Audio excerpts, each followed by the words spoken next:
Okay, there we go. Looks like everything's in order finally.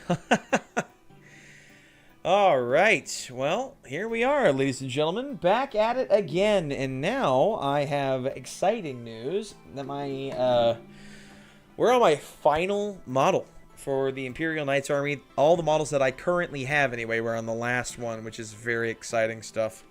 So, glad to be back. You guys ever just... You guys ever, like, get so frustrated trying to do something that you accidentally go into another accent? Because that happened to me. I was trying to find my hobby knife to get started today, and I did not see it on my desk. If it was a snake, it would have bit me. It was sitting on my desk right in front of me. Did not see it. And I got so mad I started doing a Scottish accent out of nowhere. So, that's fun. Luna, hey. Well, listen, looks like you're the first one here so far. Good to see you again. Yeah, I'm not gonna lie, Luna. I got so mad trying to find my hobby knife, which was on my desk right in front of my face. I ended up going Scottish, and I'm not sure how I've done that. I do that frequently. I get frustrated enough, I just turn into a Scotsman. Don't know why that is.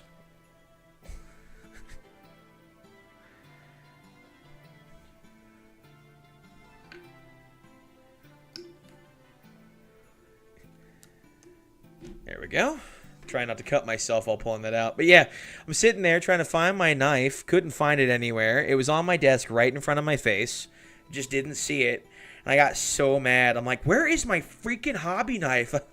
I can't see it. I cannot see my hobby knife on my desk there. That's just too much stuff. Not a great Scottish accent, mind you. So I apologize to any Scotsmen. All right. Gotta do this a little oddly today. Gotta use my mouse to pull up my instructions. I had to pull up the instructions for the Castigator on a separate window. We're just gonna... There we go.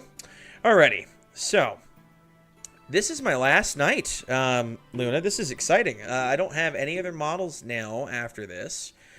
All I have is now is my Castigator, and when that's done, that's it. I don't have anything else after that. I'm gonna have to get another kit, which is exciting, but also a little sad. I'm not gonna lie.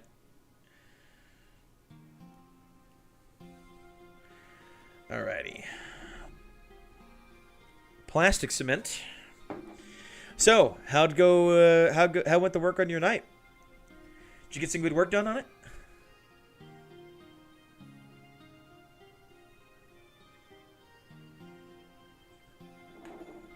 Actually, come to think of it, I haven't gotten any notifications in a hot minute from Mini Showcase. I don't know if you've posted any pictures. Hey, Luke, what's going on, bud? Just hanging out, working on my on the last night in my collection so far. I'm working on getting the Castigator finished today. After that, all I have left is to base all of my knights, get the basing done on them. And then I have no more excuses. I have to start painting, and I'll have to do that on stream. Somewhat on stream. By the way, I really do appreciate you hanging out with me in the Discord. Luna, I don't see you in the voice chat very often. But if you ever see me when I'm in there, feel free to hop in and just hang out for a bit and say hi. You haven't done much recently. Mostly just been playing Minecraft and GTA 5. Respectable. Respectable. I have a good friend of mine, actually, who's been playing a lot of GTA 5 lately. JD from Cerastus Saga, who is trying his damnedest to get back to where he has time to work on his channel. I've kind of hinted at it before. I do recommend anybody here, if you like me and you think my content's good, go check out Cerastus Saga. In fact, you know what? You're way too shy to join voice chats? Well, that's fine, Luna. I'm not going to force you to do anything if you're too shy to join in. No problem. Yo, me too, but mainly just Minecraft because my friend started an SMP and my massive month-long castle project got nuked and I'm working on my revenge. Listen, creeper catapult. Those are the only words I'm going to say. And Luna, I understand. If you're shy about joining voice chats, I won't force you to. You just know you have an open invitation whenever you want to join and say hi. There's no judgment in my community. I won't allow it. So, if you ever feel brave enough to join in, you will be welcomed, I promise.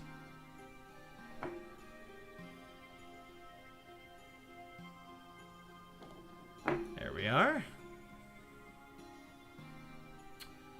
Listen, I know it's the same as my Acheron, but I gotta imagine this is a nice Tookus, alright? I think the Castigator might have the best looking ass out of all the Cerastus Knights. Am I allowed to say that? It's only been 2 minutes. You have over 7 stacks of TNT and you're working right now. You don't think you need creepers? That's fair. That's fair. Nice. Okay. So next up is just the top. Okay, we'll go ahead and get that done. Pee-pee poo-poo. Hey, speaking of JD from Cerastus Saga, everybody. Just hopping in to say hi. I'm pretty sure he's still working. But Josh, if you ever want to hang out in the chat when you have some free time, feel free, brother, man. But yeah, as I was saying, if you guys like me, I'm going to post his link to his channel in the chat. Cerastus Saga, really great stuff. You know he's planning on getting back to it whenever he can. He's been working on some complications with the video he's been trying to get done for a while. So it may take him a little bit, but he's working on Age of Sigmar stuff. So if you have any kind of tangential interest in Age of Sigmar, you check him out. He's great guy. I plan on making some content for his channel as well. When I'm done, still working. Fair enough, brother man. Hopefully you're having a good day. When I'm done with my knights, the next model project I'm going to do, other than my Blackout minis, is I will be working on my Carriage and Overlords. So I will be doing a little Age of Sigmar stuff, which will be a lot of fun.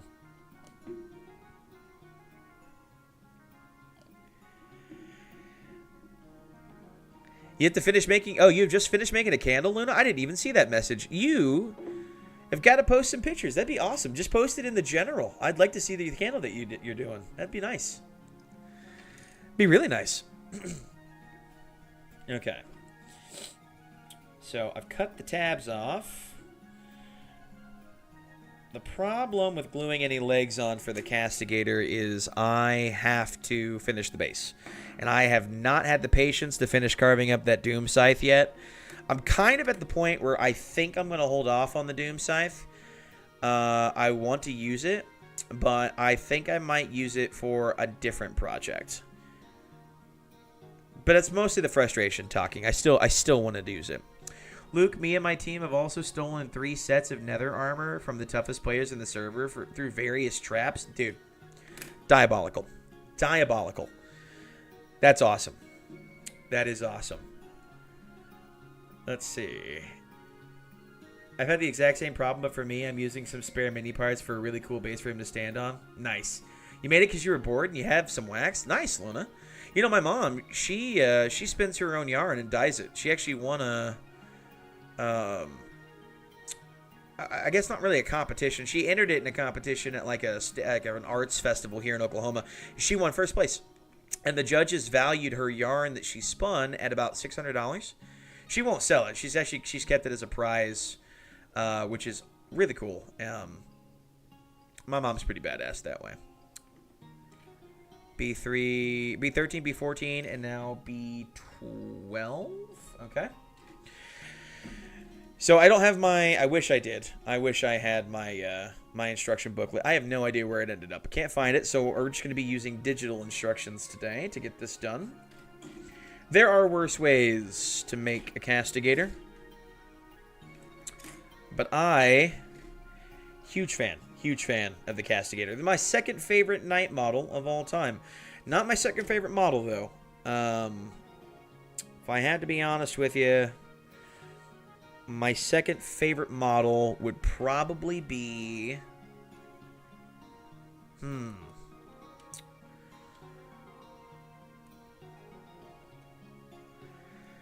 I hate to say it, I really do, but my second favorite model of all time might actually be Mortarion. It's a really good looking model. Really good looking model. But I'm sticking in 40k. I gotta really think about this. I gotta think about Age of Sigmar or the Old World, because I do love a lot of those Empire minis in the Old World. A lot. The Knight base that I'm making, primarily using spare carapace from your Knight Castigator to make it look like he's standing on a fallen enemy. Ooh, you sent a picture in the group chat a while ago. Luke, I must have missed it. I'm not getting any notifications from Mini Showcase, and I've set it up to notify me. So I'm going to have to go back through my settings, make sure I've got that fixed, because I want to see everybody's stuff. That's why I have the channel there. So I'm going to have to go back through.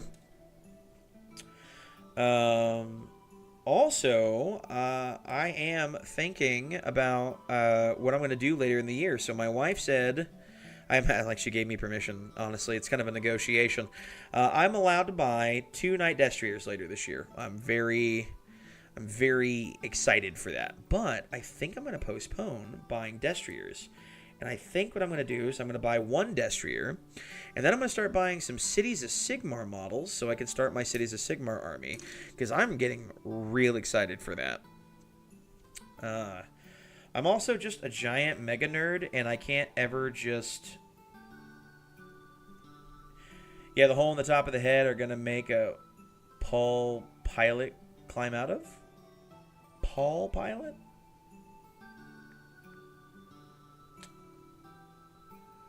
Oh, this is 12 right here. I'm dumb.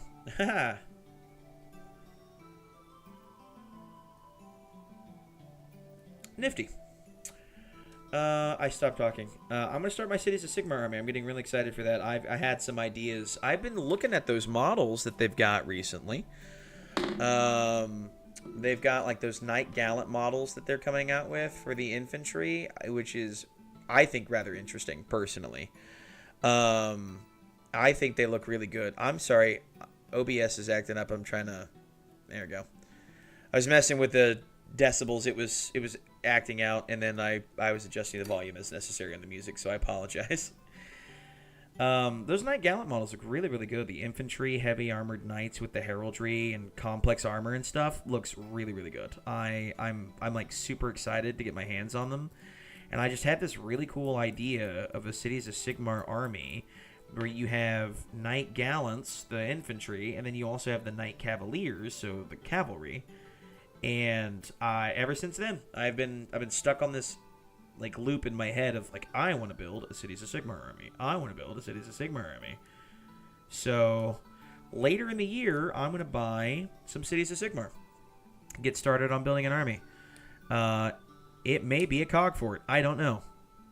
But I am very excited. Also, post-cruise, it's still early in development, but I have some potential announcements coming up. So I'm going on my honeymoon starting the 11th. I think we're leaving the 12th, flying up to Seattle, and then we're going to stay there. And then we're going to be on the ocean for 9 days, 10 days, something like that, which I am super excited for. Very excited for, actually. But after the cruise, I am working on some projects in mind right now. So keep an eye out. I have a couple of like long form content projects in the work at the moment. One of them involving JD from Spruta Saga. We have a joint channel that we're working on called Encyclopedia Autistica. You've been thinking about trying to make a wooden chessboard? That'd be awesome. I had the same idea a long time ago with ashen gray wood and as one check and purple heartwood as the other. So like gray and purple. I thought that would be like a really pretty color combination. We shall see. But that's cool, Luna. I like that idea. But yeah. So I've got some long form content projects in the works. So I'll have more announcements closer to time. But Encyclopedia Autistica is the joint channel that JD from Spruta Saga and myself are running. We're very excited for. And then I have some other long-form projects coming down the pipeline. So I'll have announcements, like I said, closer to time for those. But I am so stoked. I cannot wait to show you guys what I've got going on in the works. I'm also going to hit the ground running on normal content. I'm going to try to keep streaming, but I may have to cut back to once a week on my normal channel, but I think that'll be okay. I'll just make each of the normal streams on my channel longer form. So probably going to keep sticking with that, which will be exciting. But, of course, all of this is just determinant on how much energy I have when I get back from this cruise. But I will be working diligently to produce more and more content for you guys. So hopefully try to post a video once a week. So it may not be a longer edited video. A couple of couple of long form content projects as well coming down the pipeline. And yeah, I think I'm going to go full pivot as much as I can into content creation for the Warhammer hobby space, which I think will be awesome. I think you should do more Space Marine 2 because I really enjoyed watching it the last time. Maybe I can join in. Well, Luke, possibly. I have a news on that front this evening, but we will see. I'm planning on trying to do another stream this evening. My dad, my best friend, and I, we're going to be playing some Space Marine 2. We'll see if they're down to do that on stream, but they may opt out, and I may just not include Discord audio.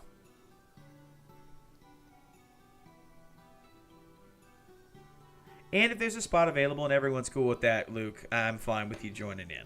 If not, I promise you, I will be doing a community stream-a-thon together on Space Marine 2 before I go on the cruise. So you have my word. You and I can play a couple of missions together on Space Marine 2. Okay?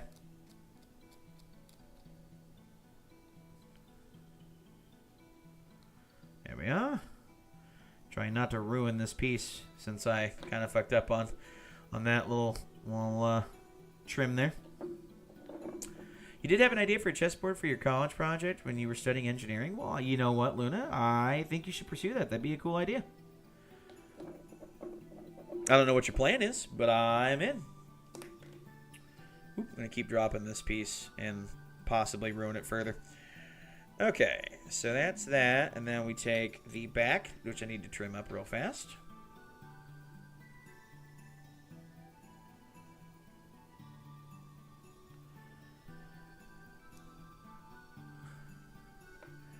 So, gotta work on the Castigator. I'm still trying to come up with a name for all of my knights here. I have a couple I'm working on. So I've got a name for the Porphyrion finally. I've got it's a Latin name, or I say a pseudo-Latin name. So High Gothic, High Imperial Gothic. Venatorus Irae, Wrath of the Huntsman. Stolas, what's going on, brother man? How you doing? Good afternoon to you too.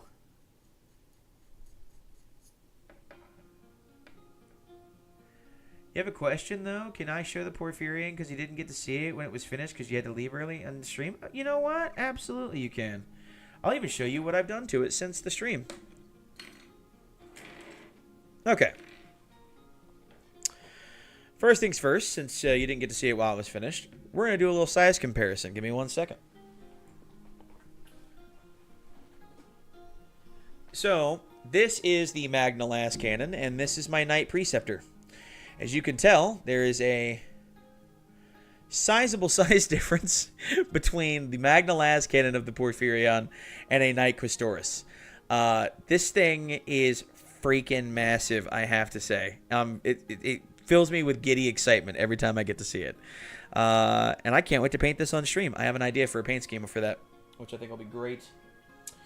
Okay, so you want to see it in its glory. Well, it's not put together. It's still very much in sub-assembly, but I'll show you some of the things I've done to it.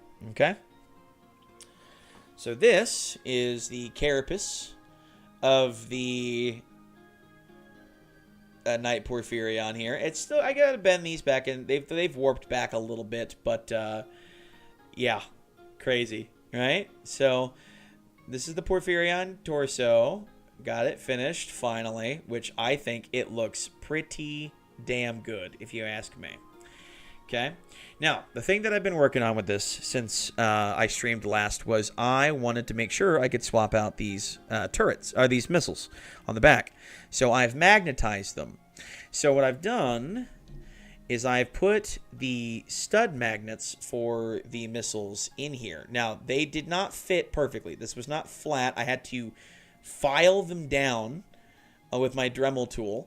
And now it's almost completely smooth to the surface, so now it's flush. But I also have these nice and ugly holes right here in the back that I just filled in with milliput. It needs to be sanded down a little bit, but it's pretty smooth. I sculpted them. So now I can just kind of swap out my missiles as necessary. It's a little tricky to figure out, but I figured out I can just slide them down now that the magnets are pretty much flush. And then if I wanted to say, you know, run my air defense Helios Storm missiles, I can just pop those bad boys in, and they're magnetized, which is great because now it won't fall out. So, which is awesome. But that's not why you're here. You want to see the full size comparison? Let's get you the full size comparison. This is the armored legs of my Knight Porphyrion.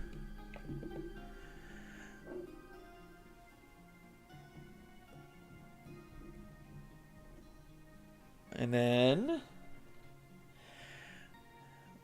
just ta-da, boom, there it is, the Knight Porphyrion. It is enormous. It's so massive, but he's so cool. And again, just the gun is taller than this guy, but this is what a Questoris Knight looks like next to him.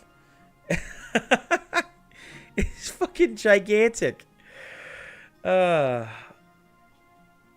Stolas, I don't know if you're still here, brother man. I'm glad you hopped in to say hi. I did want to tell you, unfortunately, I did on stream say I think my second favorite model that GW makes for the 40k range is Mortarion. So, but that's just the 40k range. This is my favorite model of all time, period. But I'm pretty sure Mortarion's my favorite 40k model aside from the Porphyrion.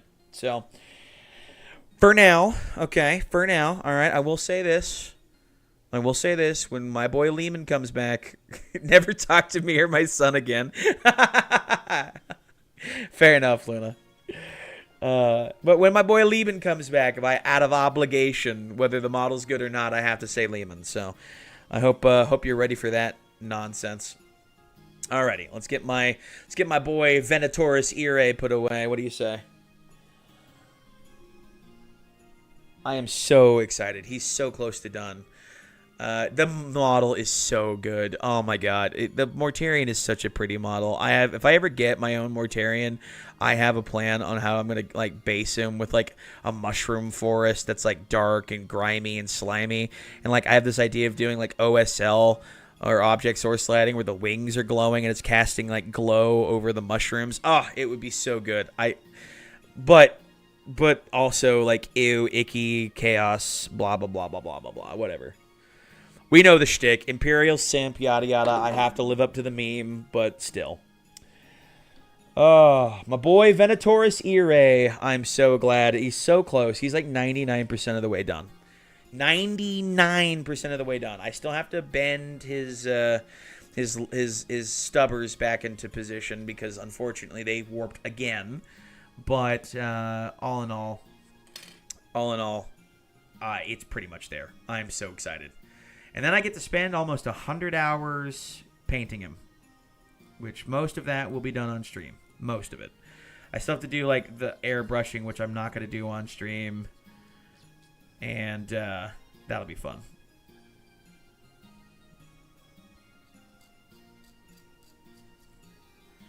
You have an idea? If I got more Mortarion, you should put a spare Imperial Knight head stuck to the end of his scythe. I might actually do that. That's actually not a half bad idea. Well, actually, so one of the things that I'm going to do, not to randomly get loud again, so I don't think he's here. I think he's back at work now, so he's probably navigated away. My boy JD at Spruta Saga, okay? He has a Mortarion. And he's going to be building his Mortarion and painting his Mortarion. He has to now.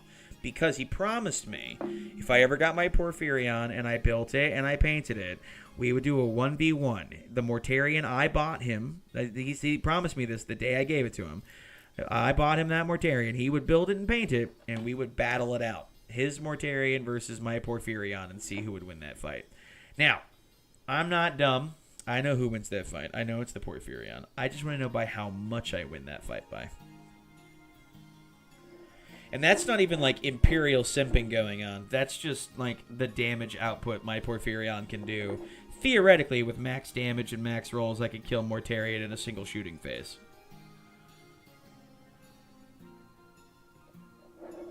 You have a Mortarion, he does look so good. Oh, the model is gorgeous. Oh my god. Anybody who wants to claim that that model's okay, they don't have eyes or taste.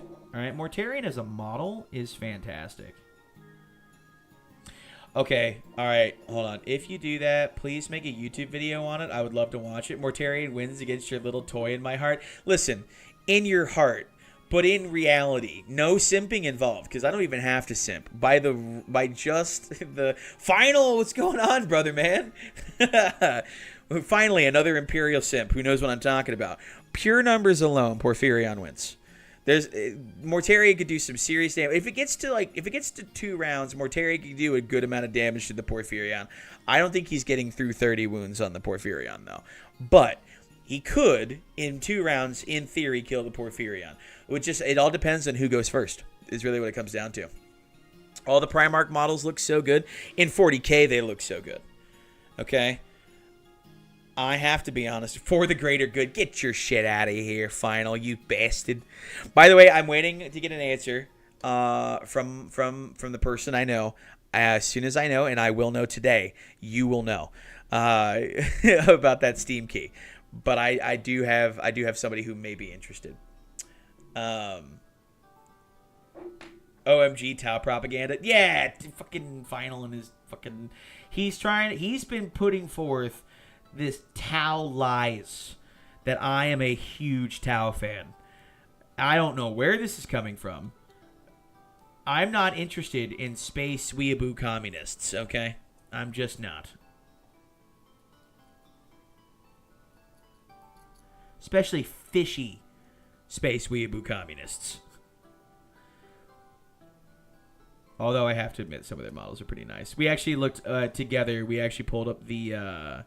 You have the Lion and Gilliman too? Yes. So my buddy Josh has them. It's actually a tradition at this point that anytime a new Demon Primarch comes out, that's what I get him for Christmas. So he now has, or any Primarch for that matter. He bought himself the Lion, so I couldn't get him the Lion. He bought himself Gilliman, so I couldn't get him Gilliman. I bought him Magnus the Red, Angron, and Mortarion. His wife, who at the time was his fiance, bought him Fulgrim, which was great because I couldn't get him Fulgrim that year. I was really strapped for cash last year. Especially with the move and everything. So now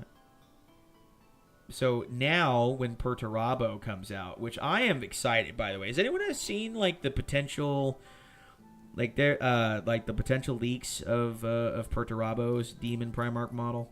It's like super fuzzy pictures that they've shown. I don't know if they're real. I don't know. I can't say that definitively if they're real or not. But I've seen like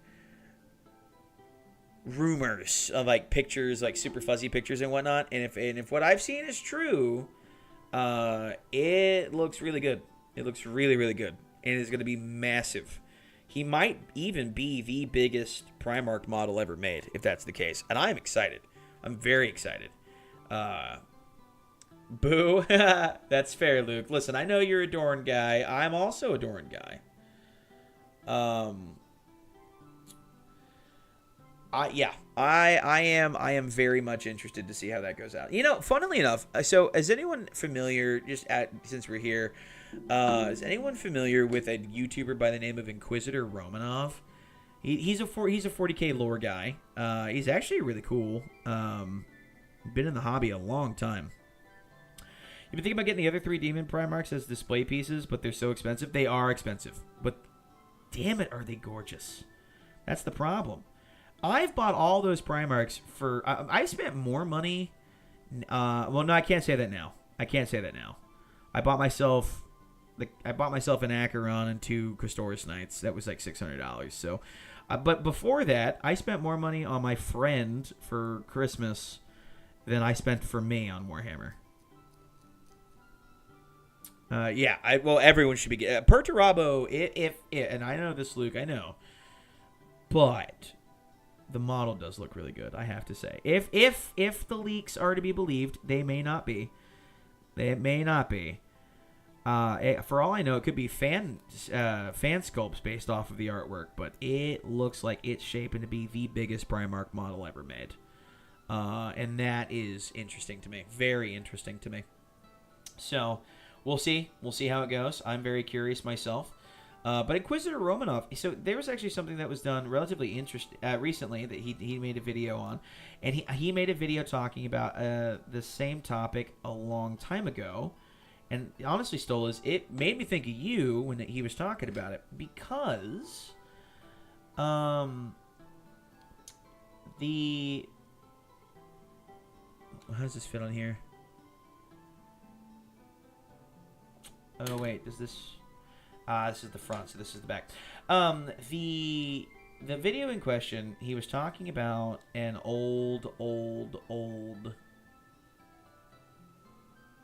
It wasn't even a leak. It was a video that GW had made, right? It was an old video that GW made, and it wasn't even on, like, their like, main page, right? It was on their corporate page, which it had nothing to do with, like, advertising for 40K. It was like something that they did talking like behind the scenes stuff and whatnot, right? And this was before 8th edition launched. And I remember watching this video a little over a year ago now. Definitely over a year ago. This is actually before Fulgrim was released, right? And in the video, there's a whiteboard on the back, and they're talking about like it's like a roadmap, like plans, like narrative director plans for 40K and what they wanted to release, and like the plans that they were working towards in 40K. Now, again, like the whiteboard video, I've seen bits and pieces of it, but because like screenshots and whatnot. And in this video that Inquisitor Romanov is talking about, he shows screenshots from it, and it's talking about they want all the Chaos Primarchs to return to the setting. So the first 4 was the phase 1 was having all 4 of the aligned Chaos Primarchs return to the setting, right? And then what I found further in, it was like talking about more loyalists returning. Now again, this was before Fulgrim. And it was like, you know, this is the video I watched was before Fulgrim, where they were covering stuff that was in this. But the video itself came back before 8th edition's launch. And it had Gilliman returning, and it had the Lion returning, and it had the 4 Chaos Primarchs returning. And then it said the next one after Fulgrim was Perturabo was going to return. Which, okay, all right, well, I mean, I can't really prove that that's a prediction at this point because, again, like, Perturabo is basically all but been announced at this point, right? So why is this interesting to point out? They had on this all of the Primarchs returning. All of them. Every last one of them, in some way, shape, or form. I'm curious what that looks like, but what I found most interesting about this, right, is it has all the 18 Primarchs that were listed. And at the very end on this whiteboard, it also is talking about the Lost Primarchs coming back into the setting in some way, shape, or form. Which, again, I find interesting. Now, I don't think we need to talk about this too much, because it doesn't say they're coming back exactly. It's not like Sanguinius is going to return it back as, you know, full-on Sanguinius necessarily. It could just be like the Sanguinor's identity gets revealed, and it's actually a fragment of Sanguinius or whatever have you, and it gets a much powerful more. That doesn't matter. I'm not interested in that. But what I am interested in, okay, is a more interesting topic of conversation. My favorite Chaos Primarch, quote-unquote Chaos Primarch, Alfarius. Right? The thing about Alfarius is actually secretly a Loyalist Primarch, not a Chaos Primarch. His brother Omegon, who took the identity of Alfarius, because Alfarius took the identity of Omegon, turned around And Omegon was actually fully in support of Chaos. He was fully in Horus's favor, right? He was supporting Horus 100%, which is why you see Alpha Legion fighting Alpha Legion. But if all of the Primarchs are returning, I think we're going to see Alfarius return, and he's a Loyalist. And we're going to see Loyalist Alpha Legion, and Omegon returning, and Omegon's going to be Chaos Alpha Legion. And if that happens, let me tell you, boys, I think I have my favorite Chaos Legion and my favorite Loyalist Primarch outside of Leman Russ. And it's the same person. We'll see. GW moves at the speed of molasses in sub-zero temperatures, but it is an interesting thought experiment. What do you guys think? Are you guys interested? Is that something that would be of intrigue to you? Do you think that sounds stupid? If they handled it right, would you be receptive to it? Do you think they're going to handle it right? Do you think they're going to handle it retardedly? Let me know your thoughts. It is GW. GW tends to have W's and L's at the same time, so I'm very curious where we're going to see that going forward, but is there even a scenario where all the Primarchs return where you'd be a fan, or is that just the dumbest thing you've ever heard?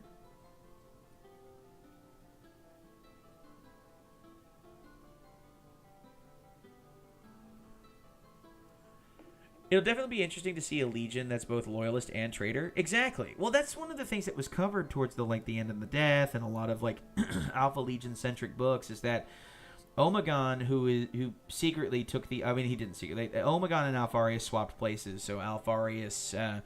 so Omegon actually was the one leading the Alpha Legion and was supporting Horus, and that Alfarius was actually supporting the Empire and was undermining Horus at every turn. You personally think that 75% of what they write is gold, so you're not worried about the execution? I mostly agree with you on that, actually, Stolas. Look at us. You have a take, and I have a take that you and I both are actually rather receptive to. That's a first. Which, honestly, I'm okay with. Another thing I'd like to see is Frost actually get our Chapter Master hair as a model, since we don't even have him as a model in 4K. Was that about 40K? Is the Fist? Oh yeah, the Fist. The Fist don't have their Chapter Master, right? Dorn has to come back. Without Dorn, Perturabo is boring. I agree with you. I think Perturabo is the most... All right. There's a lot of people who has been my own community who disagree with me on this. I think Perturabo is the most overrated Primarch. I like him in several scenes. I also think he's a bit of a see you next Tuesday. And forgets the likable part of that. But I will say this. I think he will come back. I think Dorn is coming back. I also predict Dorn is not going to be the same character. They've kind of gone down this route of the Primarchs coming back, but them being completely different people in a good way, right?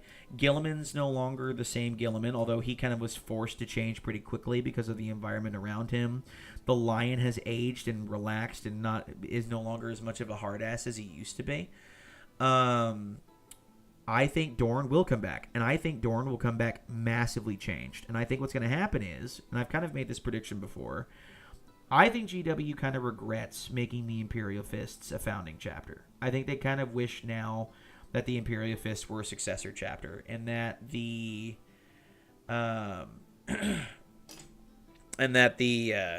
Black Templars are now their more favored sons of Dorn. And I think what's going to happen is Dorn's going to come back, and he's basically going to agree with Sigismund now.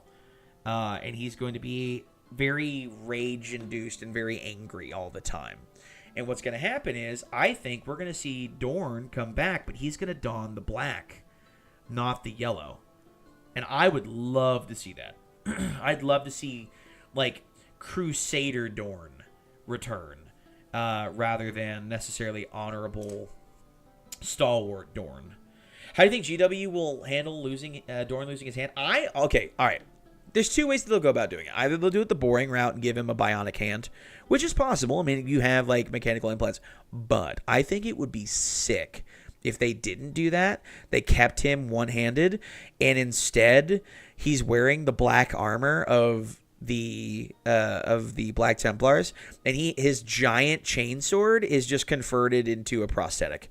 It's literally just a chainsword from the wrist up. I think that would be freaking sick.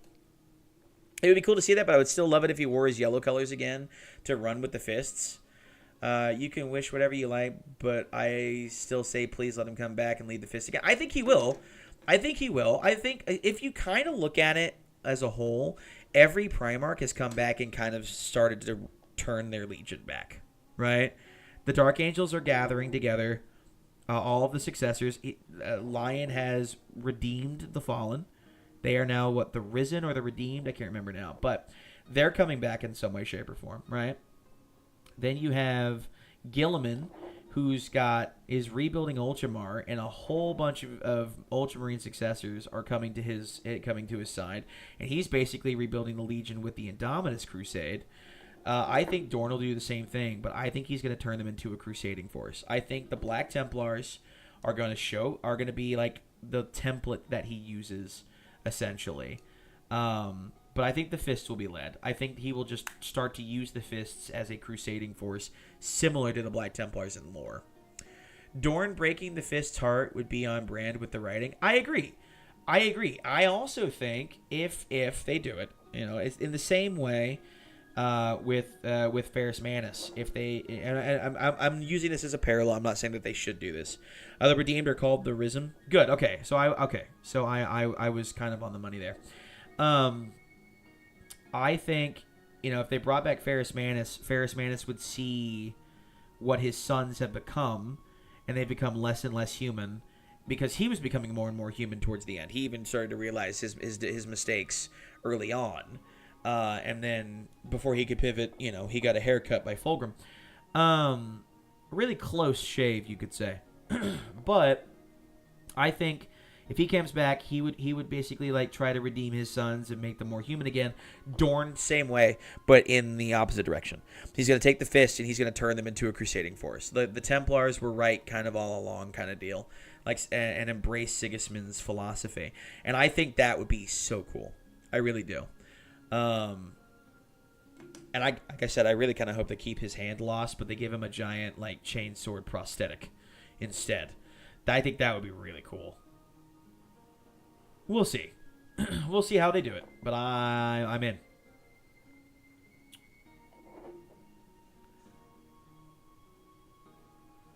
I am curious. I've changed my perspective on it because they've progressed the lore quite a bit. I used to believe with the Primaris Marines and how they're kind of turning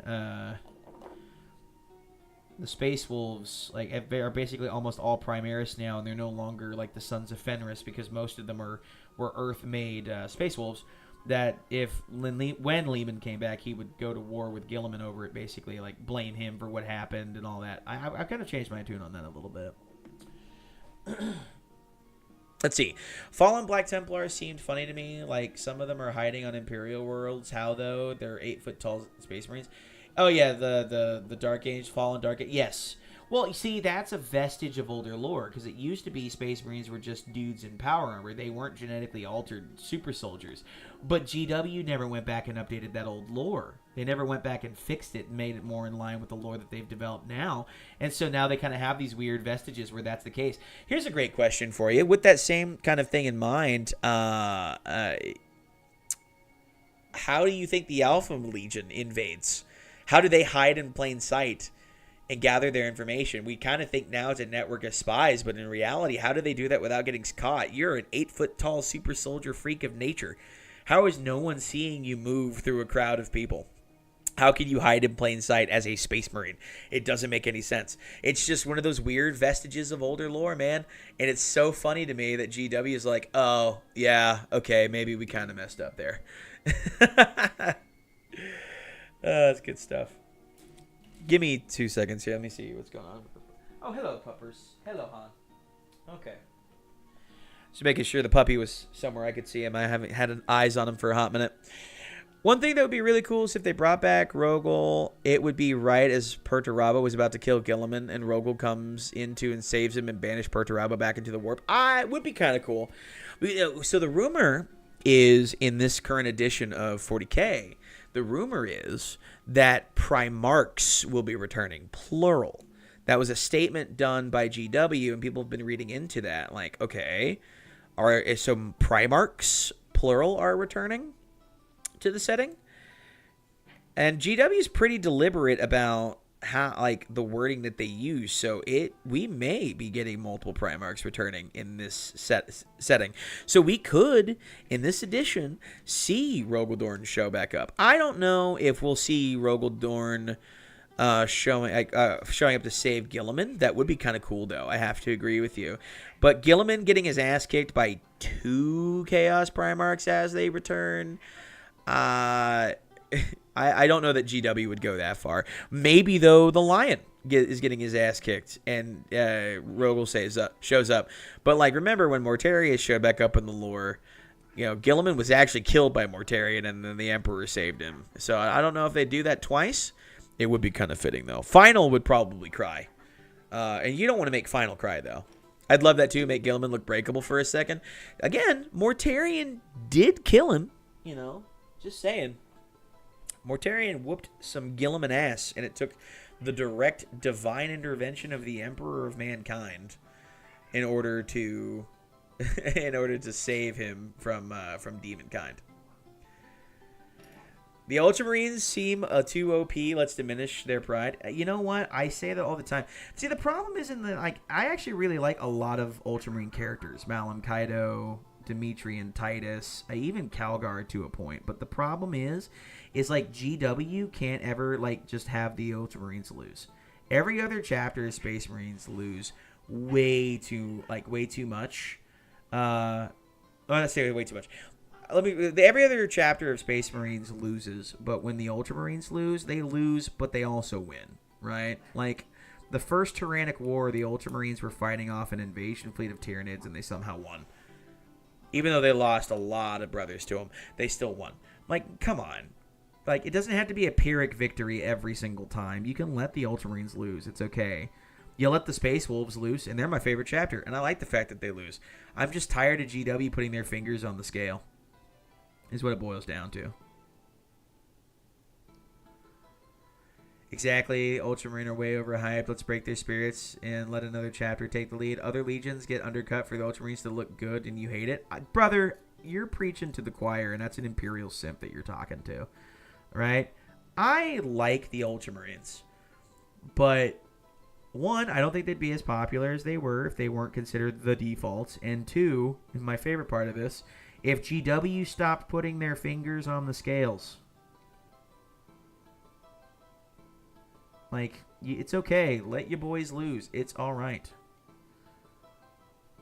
In fact, people would probably like them more if they lost. That's the irony of it all. And then they have like what is it? The Genesis Marines? I think it's the Genesis Marines. It's a chapter, right? A chapter of Space Marines. Why are the Genesis Marines important, you ask? That's a very good question. Let me tell you. Do you know what the Genesis Marines' whole shtick is? Like, why they exist as a chapter? As a successor chapter? Does anybody know? Final, if you're there, I actually am very curious if you know the answer to this question. Mary Sue's. I will agree with that, except Dimitri and Titus and Malum Kaido. I will fight you. But everyone else pretty much, yeah. I'm looking at you, Cato Sicarius, you bastard.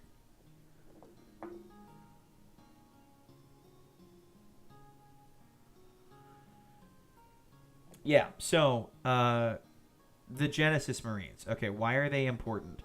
They are a successor chapter of the Ultramarines. Why are they important?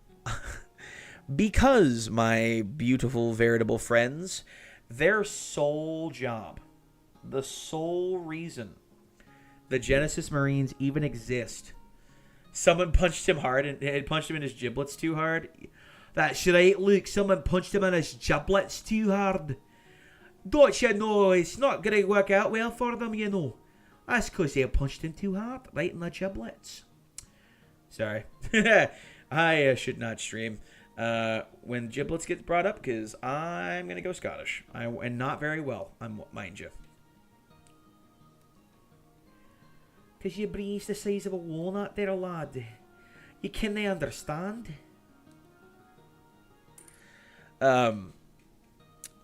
Genesis Marines. The reason the Genesis Marines even exist to begin with, they are a successor chapter of Ultramarines.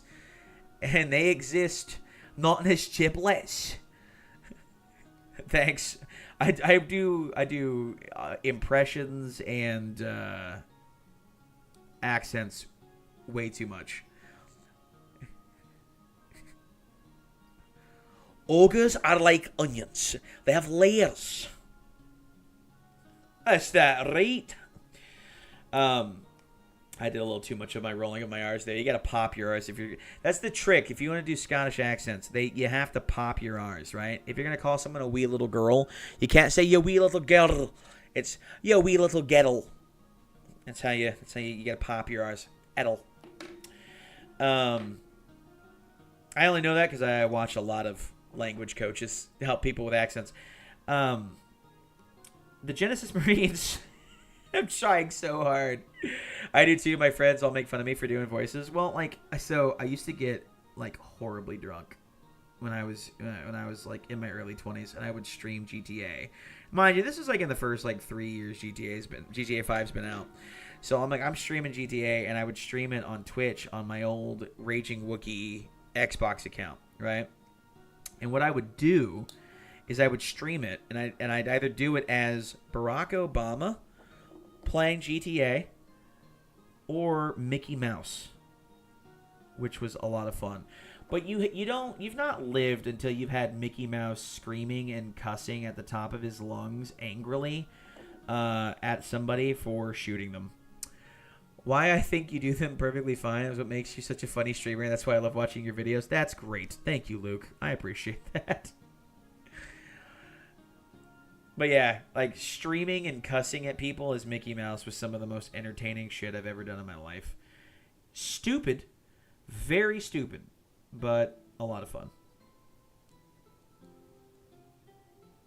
There we go. Okay.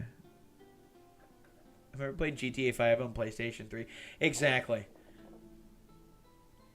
That was a lot. I played on the 360.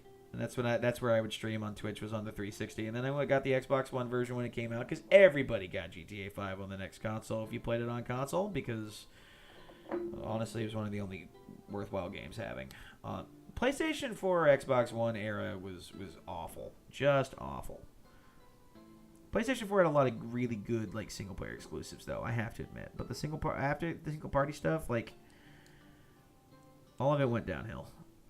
For everybody, not just the console wars. But yeah, did a lot of that. I'd love to watch you do that today. It would be hilarious. It would be. I also think I'd get banned off of Twitch if I were to stream like that today.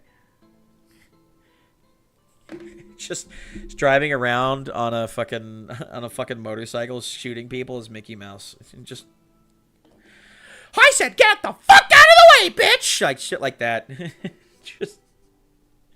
Sorry for blowing out eardrums.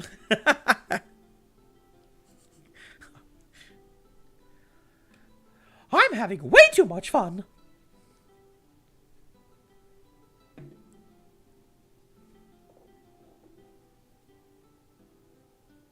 Oh, well, shit. I should not have done that because I needed to cut that tab off, and I did not do that yet.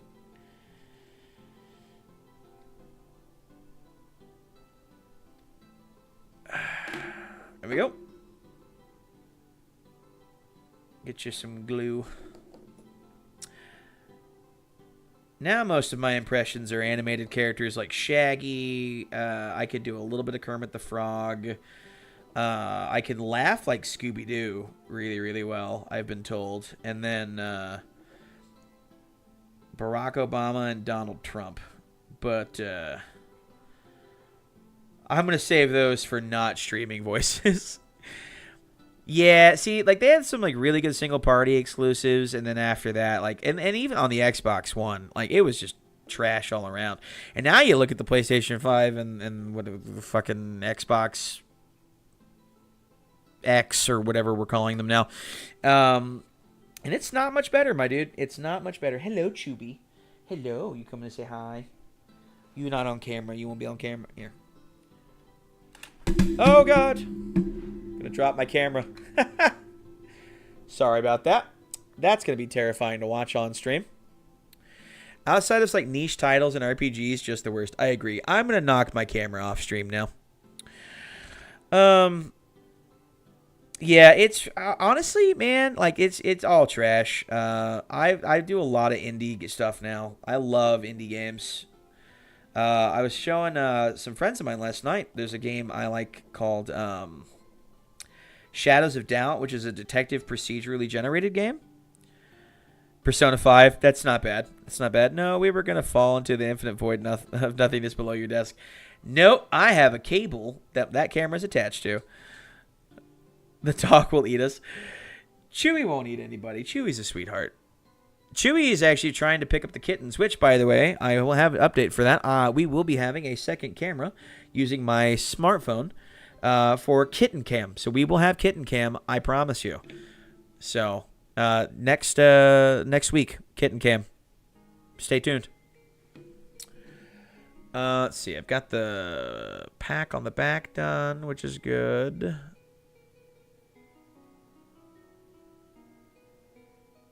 Ah, gotcha.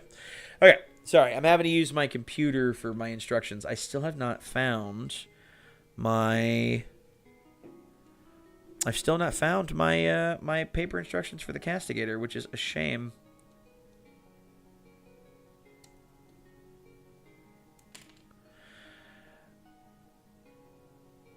Anyway, so yeah, I wanted to go somewhere and I forgot now after dropping camera and the kitten cam. I was going to talk about something. I love to watch the kitten cam. It'll be adorable. I just think I'll be watching the kittens half the time instead of what you're doing. Yeah, that's fair, Luke. But that's kind of the idea. Who knows? I might even set up a 24/7 kittens live stream. Might as well at this point. Besides, they're pretty cute. They're actually scampering around the living room now, which is a lot of fun. And you have to be very careful because they will climb out of their pen the second you open it. The second you open it. They will climb out, and they will just sprint everywhere. And God help you if you can catch them, because they can get under the TV stand, they can get under the couch, they can get. Hey, what's going on? What you doing? What you doing? You okay? Okay. Yeah, you just getting involved in the play. Okay. Which Castigator? Oh, it's the Cerastus Knight Castigator. That's the one I'm building. My favorite Castigator model. Period. Because it's the only Castigator. And I'm very excited. It's the one with the sword and the rotary gun on it. I think it just looks really freaking cool. Okay, it ended up on there. It looks really, really cool, in my humble opinion. Now I have to figure out how to trim these without cutting myself. There weren't a lot of, like... yeah, Shadows of Doubt. That's what I was talking about, video games. Shadows of Doubt, a procedurally generated detective game, which is a lot of fun. I've also been playing a lot of Mountain Blade 2 Bannerlord lately, and weirdly enough, judge me all you want. That's okay. But I've also been playing a lot of Diablo 4.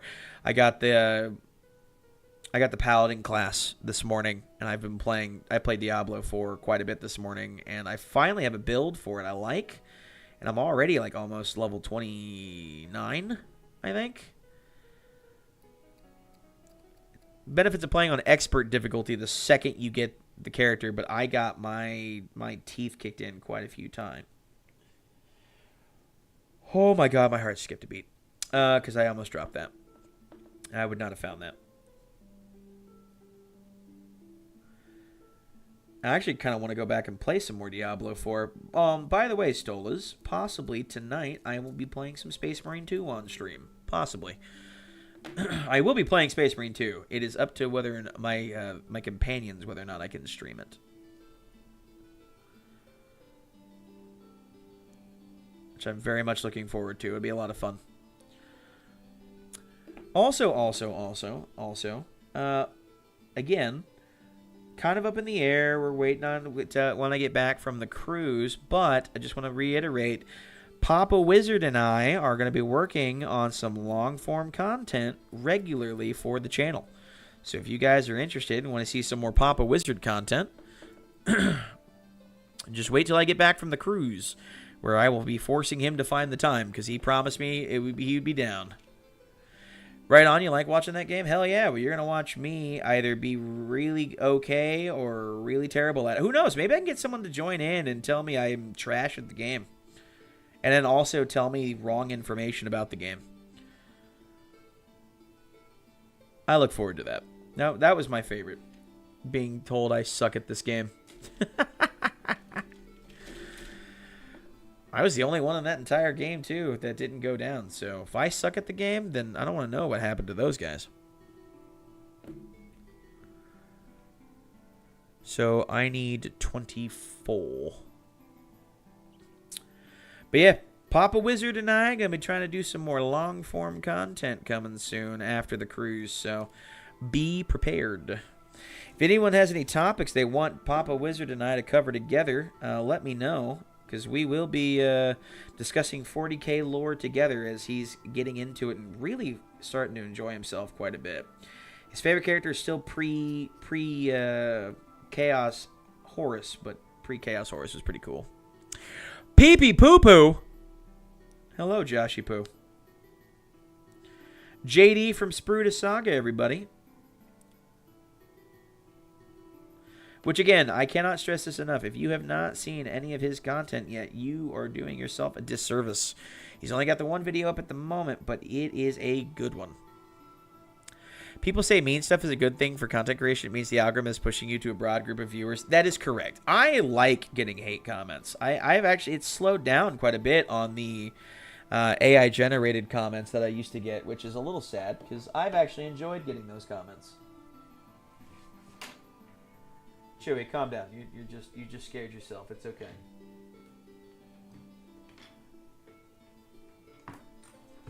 Okay, there we go. I forgot your dad was Papa Wizard for a second. Thought that was your OF name. Oh, believe me.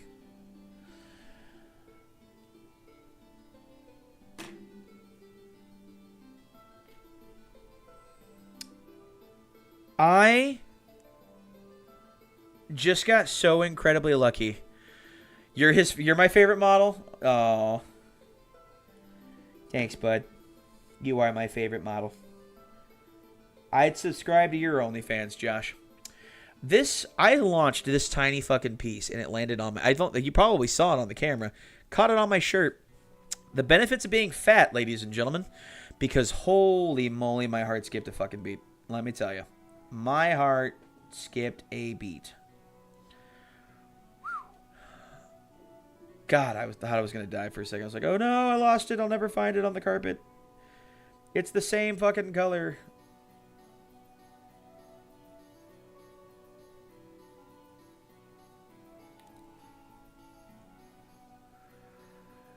What would the AI generated comment say? It would basically somebody be like, ew, AI generated or something like that. Like basically like giving me a load of crap for having AI generated imagery, which you know, to each their own. I mean, I can't afford an artist. If I could afford an artist, believe me, I would love to, but I can't. I just can't afford an artist, which that's fine, you know. If I could, I would. And then the second I can, I will. I'll hire an artist and I'll have them make all of the wizard artwork I have now. Bad idea. What's the bad idea? Hiring an artist? More nights? Oh, okay. When I get the money, don't pay for an artist, get more nights. You know what? That's fair. That's fair. Mr. Wizard isn't real. We're watching an AI generated stream.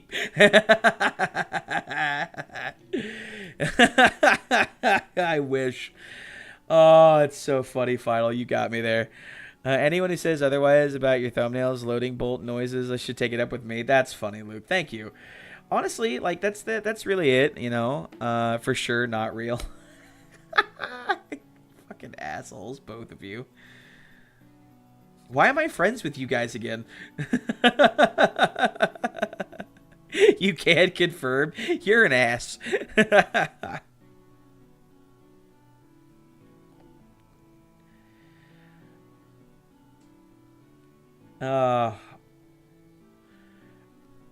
my best friend and my best Warhammer content creator friend.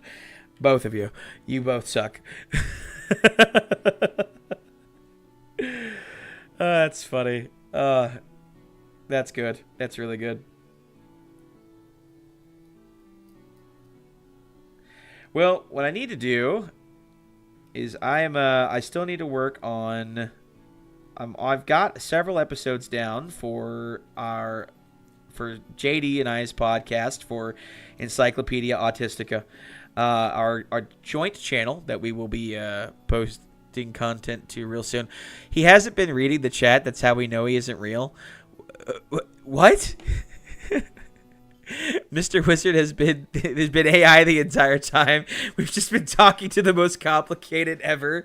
It's so complicated you can even do an American accent. Is that the deep lore for my channel now? It's like AI autistic intelligence. Yeah, screw you guys.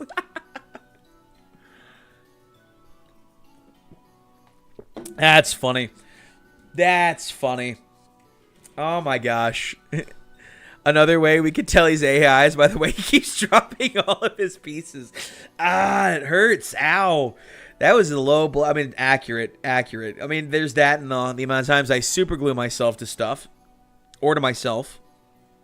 We can't forget about the super glue incidents. That's very important. Yes, Chewy. You need to go... Okay. Speaking of AI generated, my AI generated dogs need to run outside real fast. So give me a couple of seconds, guys. I'll be right back.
right, guys, we have a, I like olives. What the fuck has been going on?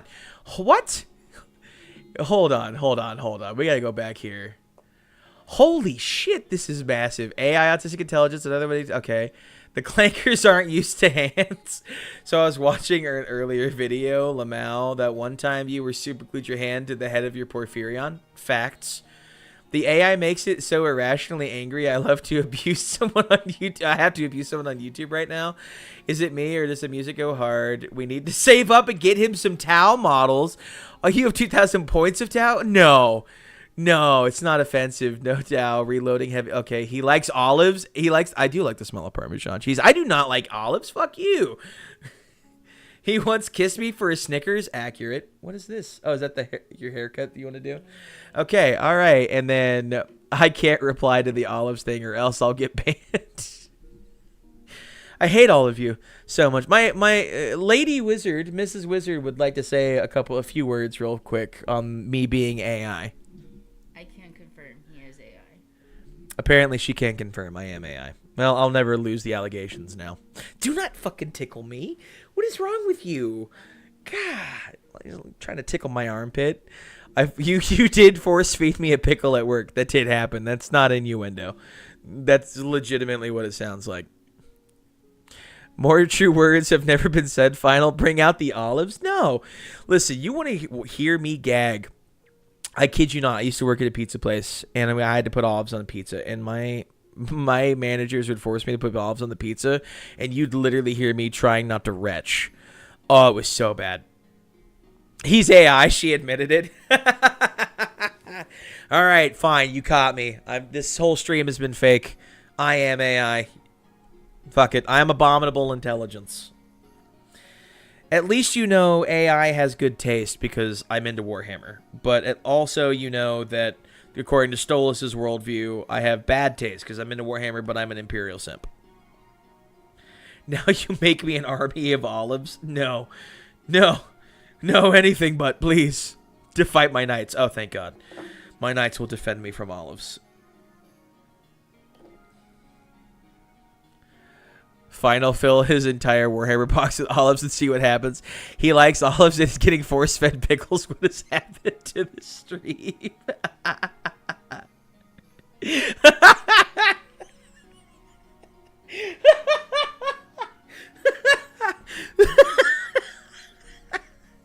What has happened to my stream? I agree with you. If AI is into Warhammer, we're all in trouble. Yes. Yes, legitimately. Oh, God. What is happening? Okay. All right. I'm gonna glue these exhaust ports on now. Forced to pickle his olives. No, you take that shit back. You will not do that to me. Not again. We went to the Wizard After Dark version really quickly. Not even remotely joking. Not even remotely. Speaking of Wizard After Dark Final, tomorrow I'm going to try talking my dad into playing some Windrose if you're interested.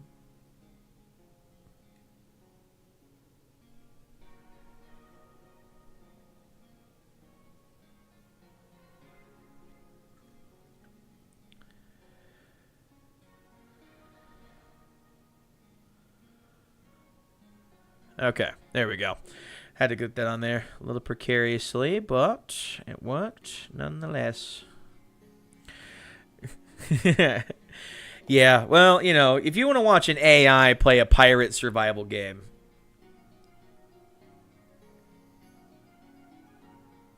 imagine if AI just takes inspiration from Necrons and takes over the world. You want to talk about, you mean Olive Rose? Take that shit back. You want to talk about AI being into Necrons? No. What if the AI gets really into the Imperium? Or worse. And I think even Stolas will agree with me on this one. Or worse, Slaanesh. I don't even want to think about that. That'd be some awful stuff.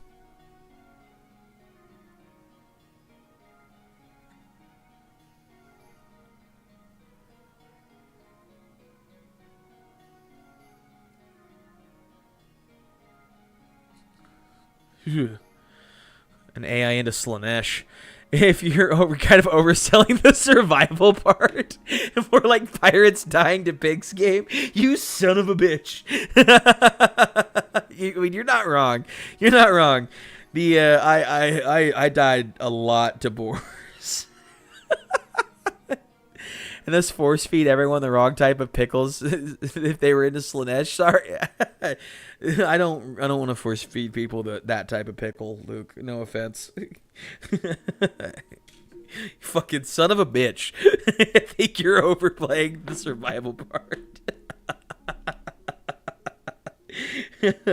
I died a lot to some boars. The world is already kind of run by Slanesh worshippers. It could be worse, lol. Here's the thing. Yes, but an AI into Slanesh would be way too bad.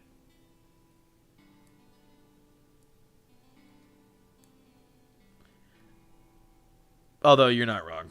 I mean, I'm pretty sure they had some shrines to Slanesh on Epstein's Island. That's all I'm gonna say. Can't believe I made that joke.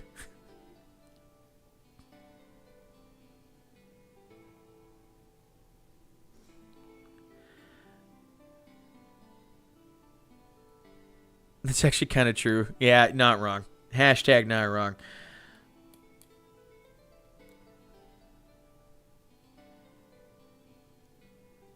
There we go.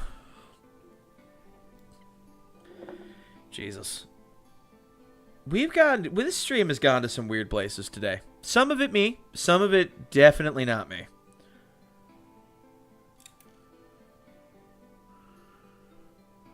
Come on now.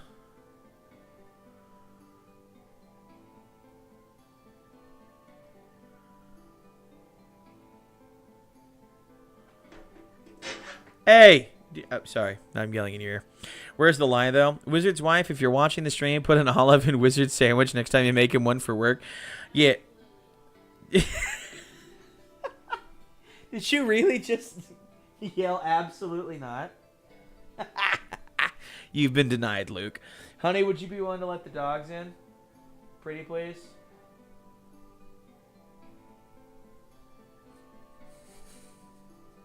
Thank you. Mrs. Wizard has declined to put an olive in my sandwich.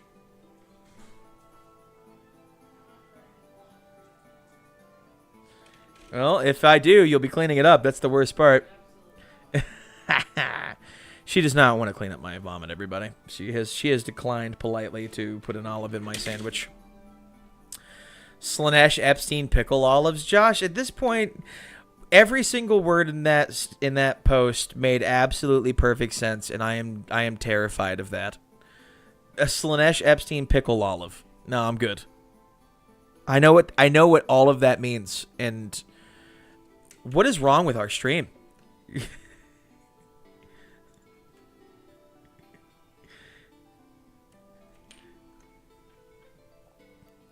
Give? Oh no, Luke, we're not doing that. Olives are so... listen, okay, all right, Stolas.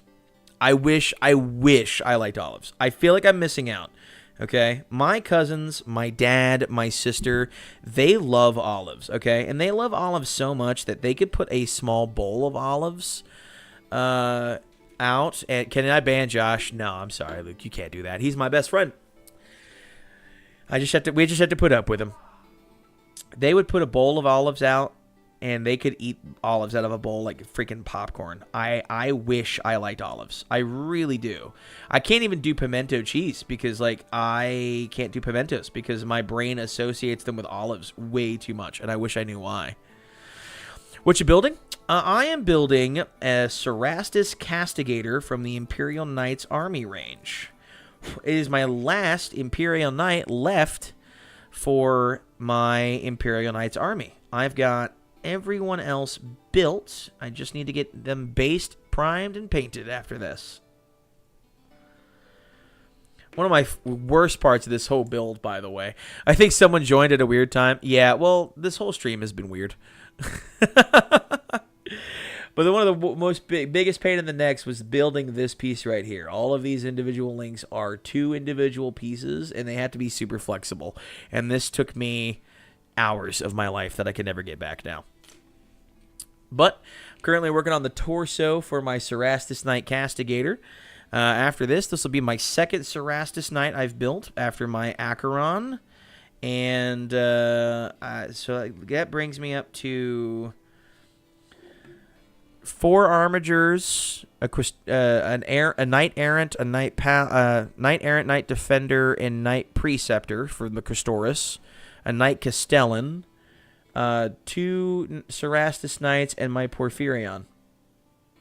So that's 3,535 points. Exciting stuff. All right, it's almost there.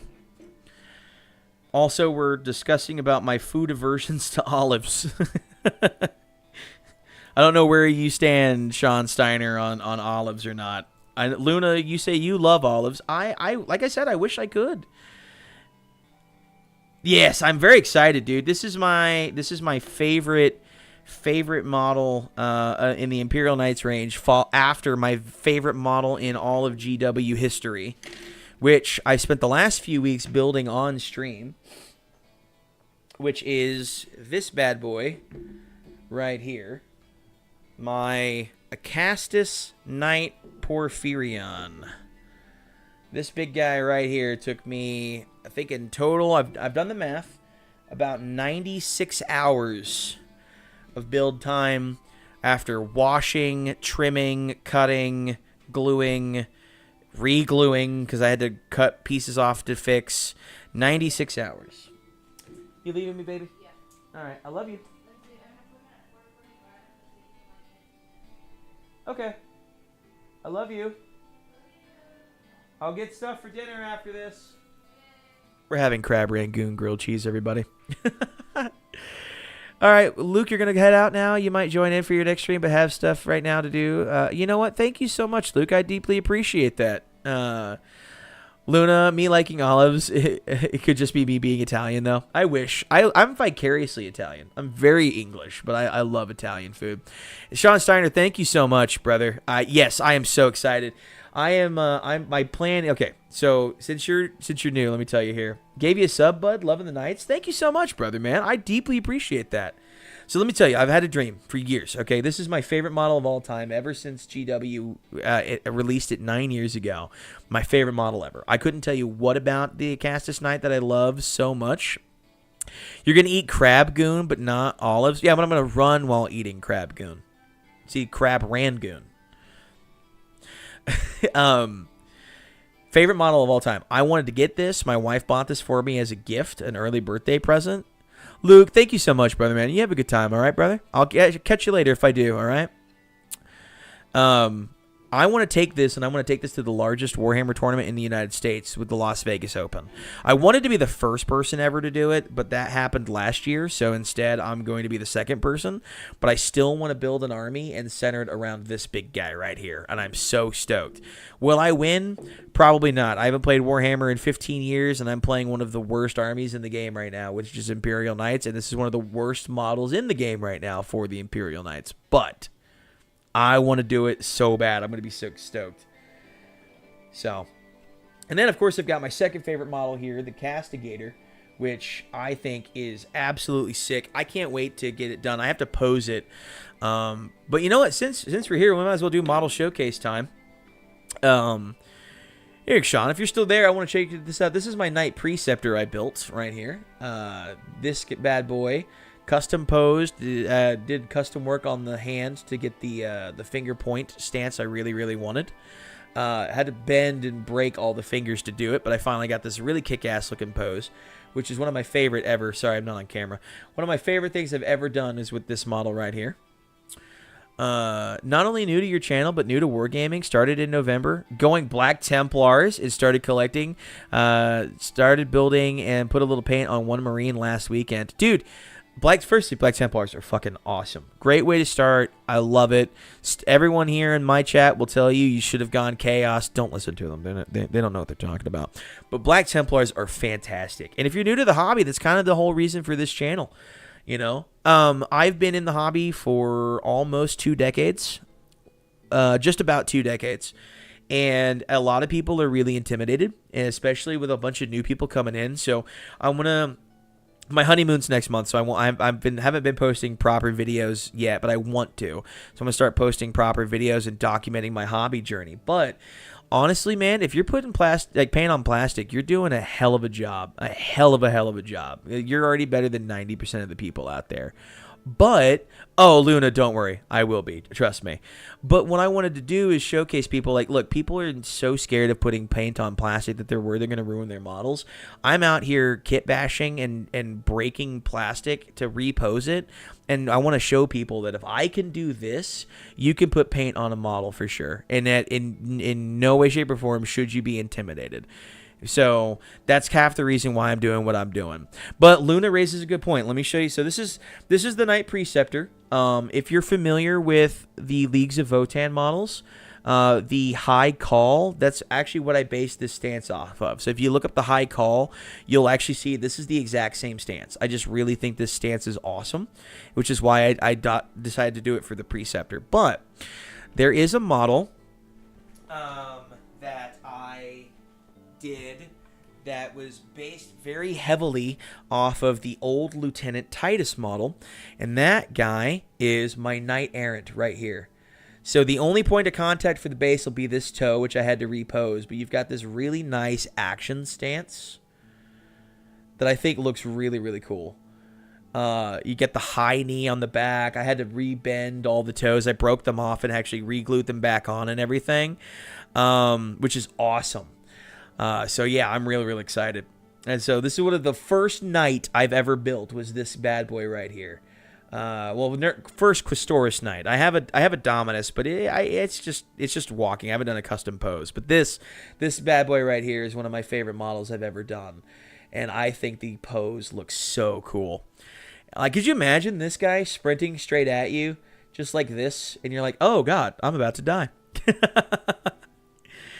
Oh, you're a newlywed too? My wife and I got married back in November, and I asked if she wanted to do 40K, and she said, hell yeah. That's awesome. So yeah, I got married almost a year ago now. We planned an Alaskan cruise for our honeymoon, but we had to plan it so far in advance. So we're actually about to go on our honeymoon just before our anniversary in June, and I'm very excited for that. My wife is getting into Warhammer. She's getting into Age of Sigmar. She's a little intimidated about building her models, but I'm going to force her to do it. But she's building the Ideneth Deepkin, the Sea Elves, and she's like super, super excited to get back to them, which is great. You should bring it to the LVO Knight Joust. Oh, brother, I'm going to bring all of my Knights to the LVO, whether I'm playing with them or not, because I am so happy with them so far. You have the Lieutenant Titus model, Luna? That's awesome. Yeah, so most of my poses are actually based off of existing models that I just really, really like, which I think is really, really cool. So...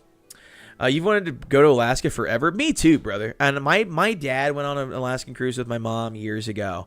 And I had to stay home for like a month while they were gone and watch the house for them. And then my sister and my brother-in-law went 2 years ago for their honeymoon with my parents. And now this year is me and my wife's turn. So we're going to go together, and I'm looking great. The model is so cool. Whenever I get a cool model, I always am so scared to paint it. Fear it'll ruin. That's exactly why I do this. I mean, you want to talk about? Okay, let's show the Errant again, just because I know I've shown this model off, and I know it's a cool looking model. But let me just walk you through this. I had to cut the shin off of the thigh to repose it and get it in the right position, and cut the toes off and re-glue them with a bunch of sprue goo, which is this thick paste that you make out of putting old sprue into plastic cement, right? And so it actually hardens into plastic, and it's hard to see. I'm not going to zoom in because it'll ruin the focus, but there's melted plastic that just hardened in here to repose these toes. I had to break these off. Everyone always points it out for the first time around is the Melta-Cannon is upside down on the Knight Errant. But this pose took me a while to figure it out, and I could have sincerely ruined it, Lord Nerd, you know. And if I can pose this and make it look like this, honestly, brother, painting's not going to be... You can strip paint very easily. Very, very easily. So I say... You can be intimidated, don't worry, but you'll never ruin your model. I promise you. If I can do this and actually potentially ruin my model, I think you can put some paint on plastic whenever you're ready. And if you ruin it, guess what? You can always turn around and strip it with some 99% alcohol, and your plastic will be just fine, I promise. Your sister got the model for you for Christmas a few years ago? Well, Luna, that's freaking awesome. You should go. You grew up there, Stolas, and you think it's absolutely worth it. I am so looking forward to it, brother, man. 2 weeks on a cruise ship. Just me and my wife, my dad and my brother-in-law, my sister and my mom. It'll be a great time. But yeah, I also had to do a lot of reposing here with the fingers. And I learned a lot of lessons, by the way. So, like, for example... you have this piston that goes nowhere here. It's supposed to go on this hole here in the shoulder. But I'm going to have the shoulder pad, so you can't even see the piston, really. So I didn't bother doing it on this one. But I did extend the plastic. This is a white piece of plastic rod. You can kind of see it in here. A white piece of plastic rod to this piston to extend it. And like I said, I snapped every finger in pieces, drilling out the knuckles to bend them into this position. So you have this really nice... pointed hand pose going on, which I think looks really, really cool. But yeah, I mean, if I can do that, I think anyone can put paint on their plastic. And I understand the intimidation, believe me. I'm very intimidated, but if I can do that, I can put paint on plastic. And I think, and if you're, and also, if you guys are still intimidated, let me point out, my dad, who has never built a model a day in his life, has promised one of the first live streams I'm going to do when I'm back from Alaska, he's going to buy a box of Space Marines. We're going to change this whole setup here, have 2 cameras going, and he's going to build and paint Space Marines live on stream. Whether it's probably going to take several streams, but he says he's going to do it, and I believe him. So he's already picked out what models he's going to do. He's thinking either jetpack intercessors or standard intercessors from Primaris range, and build and paint them on stream with me. And I'll be building and painting some Death Watch models. I'm going to get the Death Watch kill team, and I think that'll be a lot of fun. A lot of fun. How big are the bases for those models? Oh, well, I'm glad you asked. I'm going to keep showing them off, I guess.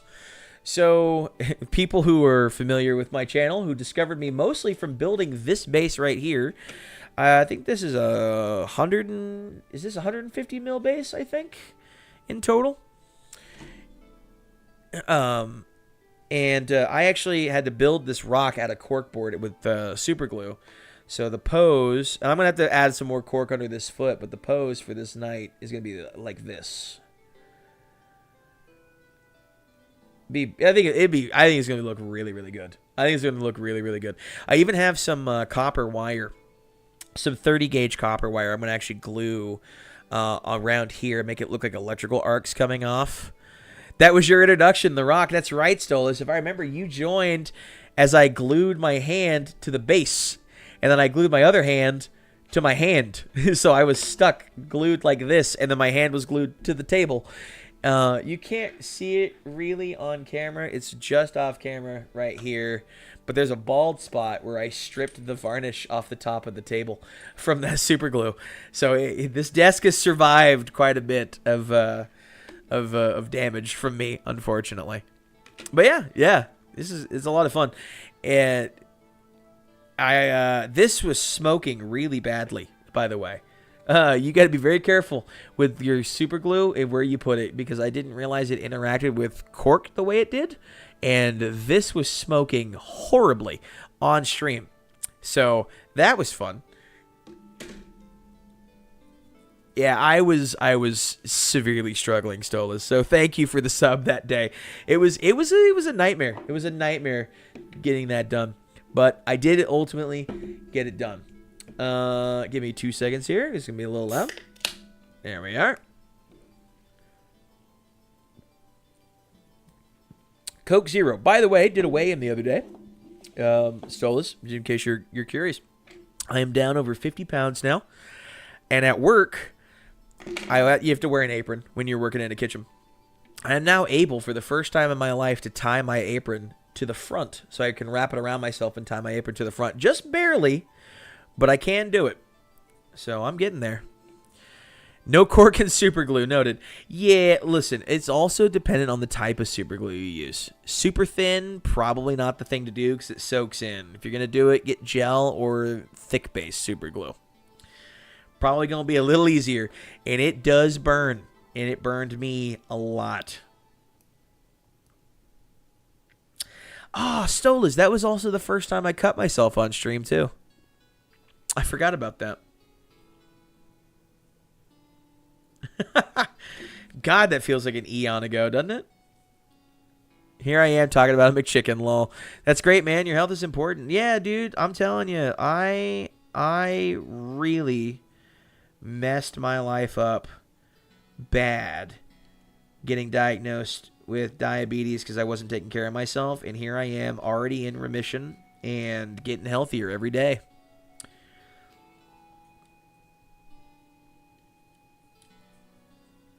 I don't know how this is supposed to go on. I know these are where they go. These are up here because I'm stupid. That's why. Okay. Yeah, dude, I'm very happy. I'm losing weight on a regular basis. I've actually, like, part of the reason I drink it on stream is my biggest cripple was Coke. And I actually have an allergy to aspartame. So I was unable for the longest time to drink any kind of diet soda. But when I got diagnosed, I was like, I'm going to kill myself if I keep going the way that I'm going. I need to be better. So what I decided to do was, like, I was going to start doing basically exposure therapy. So I started doing, like, drinking a little bit of Coke Zero here and a little bit of Coke Zero there. And now I've gotten to the point where I don't even suffer the adverse effects of the allergies. You have diabetes too, and you're also in remission. You're down 85 pounds from when you were diagnosed, and that's usually chill between 90 and 115. Dude, that's good. Dude, that's great. That's really great. I'm glad to hear that. Like, that's the one thing that, like, I literally sat there and I was like, I've ruined my life. I've screwed myself over. I've ruined my life. There's no going back at this point. Like, I'm gonna be a diabetic forever. And my wife, God bless this woman. Like, I know I got lucky with this woman. She was there for me and told me, I'm here with you no matter what. Your journey is my journey. And she's not even happy with the amount of diet soda that I drink because I'm a Coke fiend. I love Coca-Cola. But she understands, like, if I don't, I'm just going to go into remission on or relapse on the Coca-Cola front and start drinking full sugar again. And here I am, like, I'm in remission. My doctor's not really concerned. I never even got that bad to the point where, like, she was worried that I'd have to start taking my blood sugar. I was like, I was a little over. I was over the limit. It wasn't like just, but I was over the limit on my A1C. And then she's like, "Listen, let's just do blood work, and I'll see you every 6 months, and we'll just do, like, your nerve test on your feet and see how you're doing." And every time I've gone in, I've consistently been losing weight. I am at the lowest I've been in a long time. Still way higher than I want to be, but I'm losing every day. There are even days now, like, with the medicine that they've had me taking, that, like, I just forget to eat. Like, I'm not even that hungry. And that's honestly, like, the biggest. It's weird to say that that's a blessing, but it is a blessing. I am genuinely, like, I'm like, oh, well, awesome. I'm not just stuffing my face all the time. Where are you, A29? Where are you?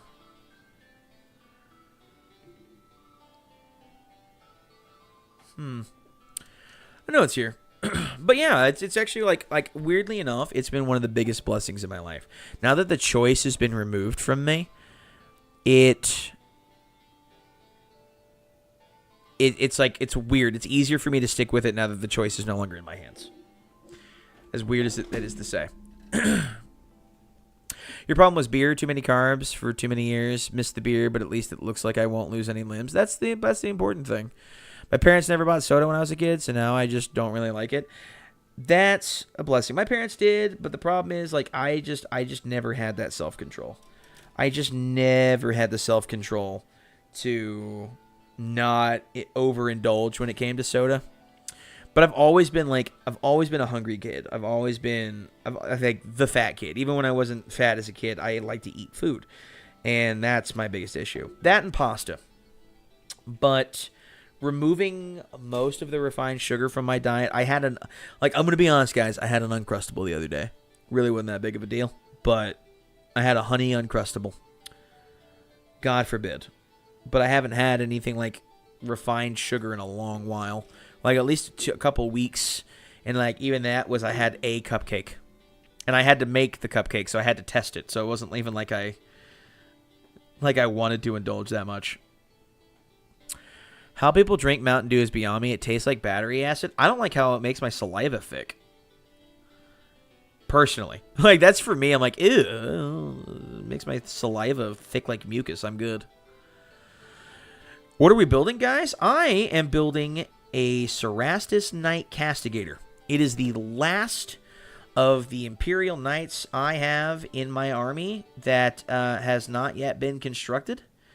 And once this is done, I have no choice. I have to start painting on stream. So I actually just finished showcasing them off.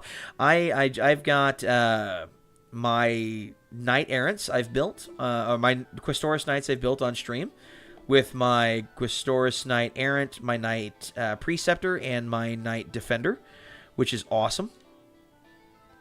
I'm dumb. I did that backwards. You love Mountain Dew?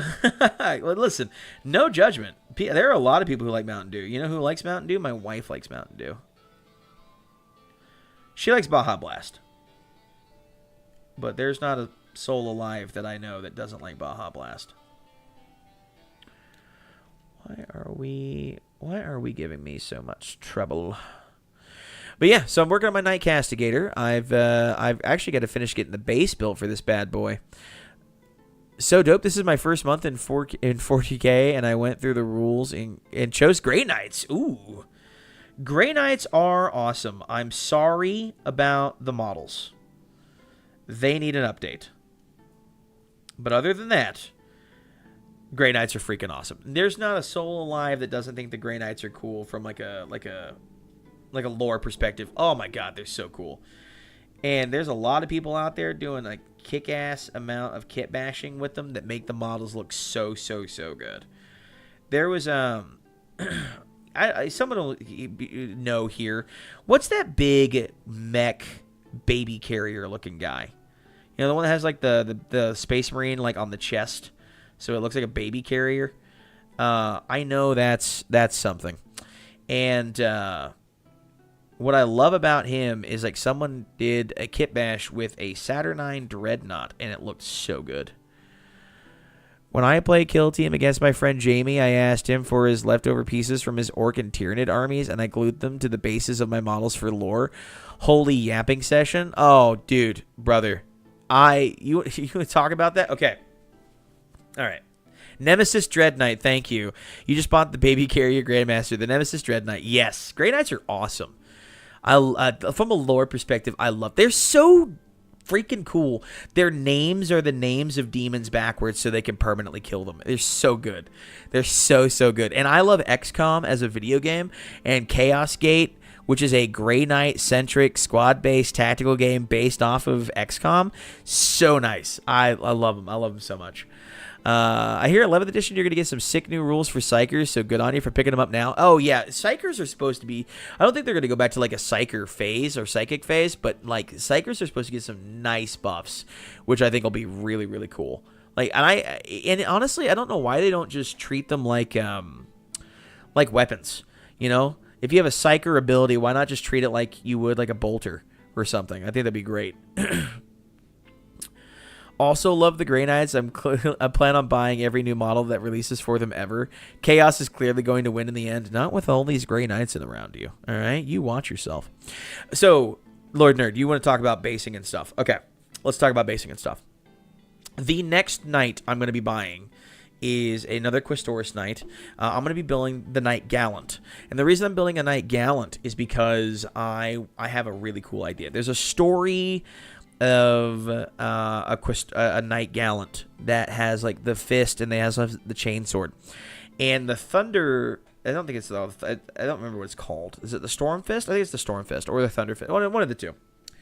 I think it's the Thunder Gauntlet. The Thunder Fist on this Knight Gallant, he's sprinting up to an enemy Baneblade, punches into it with the fist, grabs the tank commander in it, pulls out the tank commander, holds him up to the face of the knight, and the knight has like a battle horn in it and screams the battle horn, and it's so loud it bursts the eardrums of the tank commander, and it's got blood dripping down his ears, and then he just slowly crushes him into paste with his hand, right? So the reason I bring that up is my knights, I have lore for them. They're fighting on a world that has a Nurgle, like a Nurgle corrupted warp rift on the planet, right? And so they're fighting Nurgle demons constantly. So I have an idea of putting a Nurgling that's being 3D printed in the fist of the Thunder Gauntlet of the Knight Gallant. And it'll have like this like knee up pose because I think the knee up pose looks really, really cool, right? But this is where things get cool. I'm going to have the head of the knight looking up, and in his hand facing towards him, he's going to be holding a Nurgling, and it's just going to be him crushing the Nurgling in his hand. And I have that copper wire I'm going to use to make the electrical effects on the gauntlet here, and I'm going to be having it shocking the Nurgling and having like OSL so it's like glowing in the hand. Which is, I think is great. What are you chewing on? What do you got? You can't be chewing on that. Your mother's going to kill me and you by extension. Give me that. This is not for puppies to chew on. How did you get this? Where did you get this? Yeah, your mother's going to kill me. That's fine. That's fine. Where the fuck did you get that, dude? Sorry. Puppy got a hold of something he should not have gotten a hold of. Homebrew lore is the best. So let me tell you about this. I believe everybody should homebrew. That's like my belief. I think everybody should homebrew. And I think it's something that unfortunately the hobby has gotten away from. And I think it's because of Games Workshop. No hate though, but like Games Workshop has kind of like primed everybody that you have to get the official stuff, right? So I say all that. My name is the Autistic Wizard for a reason. And the reason my name is the Autistic Wizard is I take things to an absolutely autistic extreme. And not just because I have autism, which is unfortunately the case. I say unfortunately because there are times where I wish I was normal, but that's for comedic effect. I have developed an entire, like, novel's worth of lore for the night world that my knights come from. Right? Lord Nerd, you got to go to bed. It's late for you. You know what, brother, man? Well, thank you for swinging by. Really appreciate it. Hope you have a great rest of your night. Hope you get some good sleep, brother. Thank you for stopping by. Hopefully, tomorrow, I don't have any plans, so I'm actually going to be starting my stream early, so hopefully I can start it early enough for you to hop in for a little while, all right? But thank you again. I really do appreciate it. But yeah, I've developed like a ton of lore for my homebrewed planet. And I actually have some plans to expand my lore and include members in the community. Since we've had some new people swing into the chat today, let me go ahead and I'm just going to post because at this point it's kind of what we're used to. I have a Discord server. If you're interested at all, I'm trying to build a nice community. I wanted people to celebrate the hobby and getting into the hobby and lift each other up. So if you guys are interested, feel free to join. I'm still working on getting the server properly set up. I'm kind of dumb and taking my sweet ass time at this point. But once I get back from my honeymoon, that's going to be one of my main focuses. And if you're interested in joining that kind of community, feel free to join in. It's completely open for anybody who is in the hobby that wants to be involved as much as possible. And we're trying to build a positive community. So if you want to celebrate the models and your love of the lore, we'd love to have you. But one of the things I want to do within the server is include people to help flesh out the lore, come up with named characters, come up with events and stuff. You'd love to see some paint jobs for inspiration? Let me tell you, my brother. I've been painting some of my Blackout models, but we have a lot of people, really creative people, who've got really cool kit bash ideas, who've been putting their paint jobs into the mini showcase, and it's looking great. People in this very chat here now who've been posting stuff that looks fantastic. So please feel free to check it out. And if you have any minis you want to show off that you've built or that you've painted, post it into the mini showcase. I'd love to see it. I love looking at everybody's stuff for inspiration and also just to encourage people, because it's really awesome that anybody out there is even putting time to make a model. So if you're, like I said, if you've got it built or you've got paint on plastic, you're doing better than 90% of the people out there. But yeah, so I've developed an entire world, an entire lore. I've got history, houses, factions, names. So, the main bulk of my lore is, my house is called the Wild Court. It's based off of my own actual family history from what I've been able to tell from medieval history. Once you get to that point, I only have 2 coats on 1 Marine currently. That's all right, brother, man. I've got painting in progress currently on some of the stuff that I've been posting, and people sometimes just post what they've built rather than what they've painted. So, but you know what? Again, no rush. You don't have to do anything you don't want to. But I've got the Wild Courts based off of my own family history research that I've been able to find, and I also have a lot of medieval history because I'm a huge history nerd. But I've got a whole rich lore. I've developed a planet. The planet's called Honor, if anyone's interested. Actually, is anyone interested in hearing my homebrew? You don't have to. If you guys are not interested, you feel free to just tell me. I'm not going to be offended one way or the other. 1 second here.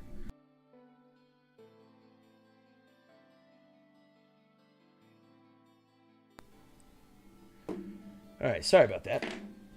I had to clear my throat, and I didn't want to DSP everybody, because the last thing I need to do is be a dark side Phil.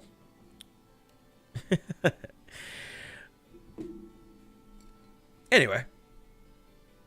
Okay, yeah, fair enough. So, I wanted to build a night world. My own custom night world that's far from the center battles of 40k and whatnot, right? So I've set it in Segmentum Obscurus, far in the galactic north, which I think is actually raiding territory for a lot of chaos and warp incursions, and even Huron Blackheart and his Red Corsairs and all that. And the planet's name is Hanor. That's Hanor. And it's not your standard feudal world, right? It's not like most night worlds are still actually at a feudal level of technology. Hanor is actually a relatively modern planet. It's what I call hive light, rather than a hive city, right? Or a hive world. It's got massive urban areas, but I'd say it's closer to Earth, but the cities are larger. They're built up rather than built out, right? And on the planet, I have 3 houses. So one house is my house, the house Wild Court. And the Wild Court is my black and yellow with a black stag as the heraldry. And that's most of what my knights are. The other one is a house called House Kirkwall.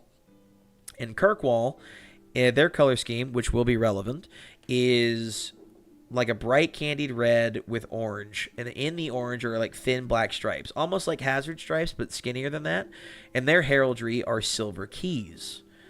So I've got twin keys crossed is kind of like the heraldry that I've got for the stencil, and these are based off of my actual families. So my dad's side of the family, who basically adopted me. They're known as the Wilds, and so that's where the Wild Court comes from. It's based off of old family heraldry I found in high school. My mom's side of the family is just that, my mom's side of the family. So they're the Kirkleys from England, which they have Americanized the name since they immigrated here, but I call them the Kirkwalls. And House Kirkwall in my lore has very close ties to House Wild Court. And Kirkwall used to be the dominant night house on the planet, but it was nearly destroyed a few centuries ago by a Nurgle demonic incursion, which we'll get to in a little bit. So the Wild Court has absorbed the survivors of House Kirkwall and has basically granted them essentially autonomy. They are vassals to the Wild Court, but they retain their heraldry, their colors, and they retain a large amount of autonomy. They just answer to the summons of the Wild Court whenever they're called. So, what does that mean on the tabletop? Well, all of my melee-centric knights are going to be painted in Kirkwall colors, while all of my ranged knights are going to be painted in Wild Court colors. So that Knight Errant I showed you earlier, this bad boy right here is going to be painted in that bright candy red, orange, with bright silver trim, and he's going to have crossed silver keys here on his kite shield, on his heraldic shield. Whereas my Knight Preceptor, which is predominantly ranged, is going to be painted in the black and yellow of House Wildcourt. But Kirkwall is a part of House Wildcourt, so they serve Wildcourt, and that's where the color scheme comes from. All right, so that's like the basic groundwork. Let's talk about the lore. You want to talk about the lore? I actually really like this stuff. There is a house in 40k lore. I think it's going to look awesome too, Sean. I think it's going to look great. There's a house in 40k lore that I was introduced to years ago. Oh, yes, the third house. Thank you, Josh. The third house on the planet is House Blackstone. It's 3 very decently sized night houses that rule together is how they work, right? So one doesn't rule over the other. They rule the world together. They share it. And he's working, and they're very northern Viking inspired kind of house. They're gonna look really sick, and JD is working on those himself. But they're gonna look really, really cool when they're done. I think there's colors are like slate gray and maroon with the symbols like a lion or a manticore. It's gonna look really cool. Anyway, so let's talk about the lore. So the lore of Honor is it was a very powerful night world that was ruled by was attacked during the Horus Heresy by a house called Blisterborn. Blisterborn is an actual house in 40k lore. They just don't have a lot of lore at all. We know 2 things about them. One, they're Nurgle aligned, and I hope with a name like Blisterborn, they're Nurgle aligned. Otherwise, that would be very unfortunate. And 2, there's a named knight for the Blisterborn called the Pallid Knight. That's all we know about them. So there's no lore about this house, which sounds really dope, Blisterborn. So I was like, okay, well, I'm going to take that and I'm going to use that for my house. So one of the things I have is Blisterborn attacks Honor, and it's a massive war during the Horus Heresy. See, Honor was aligned to the Imperium and to the Loyalist forces, but Blisterborn was aligned to the War Master. But the reason they were aligned to the War Master is because they hate the Night Houses of Honor. They hate all 3 of them because they're like the biggest rivals to the home world that the Blisterborn come from. So when they invaded, it was a long, protracted war, and what happened is, towards the end of it, Blisterborn realized they couldn't win, and they couldn't get off-world because their ships were being destroyed in orbit. So they enacted a dark ritual that opened up a rift directly into the Garden of Nurgle to escape. But what this did is a large chunk of the planet's crust was pulled into the Immaterium. And this had House Kirkwall's capital, and where most of their soldiers were, including their knights and their pilots and all. And it killed almost all of them. And it left this massive scar on the surface of the world. And that's so this canyon gets left behind.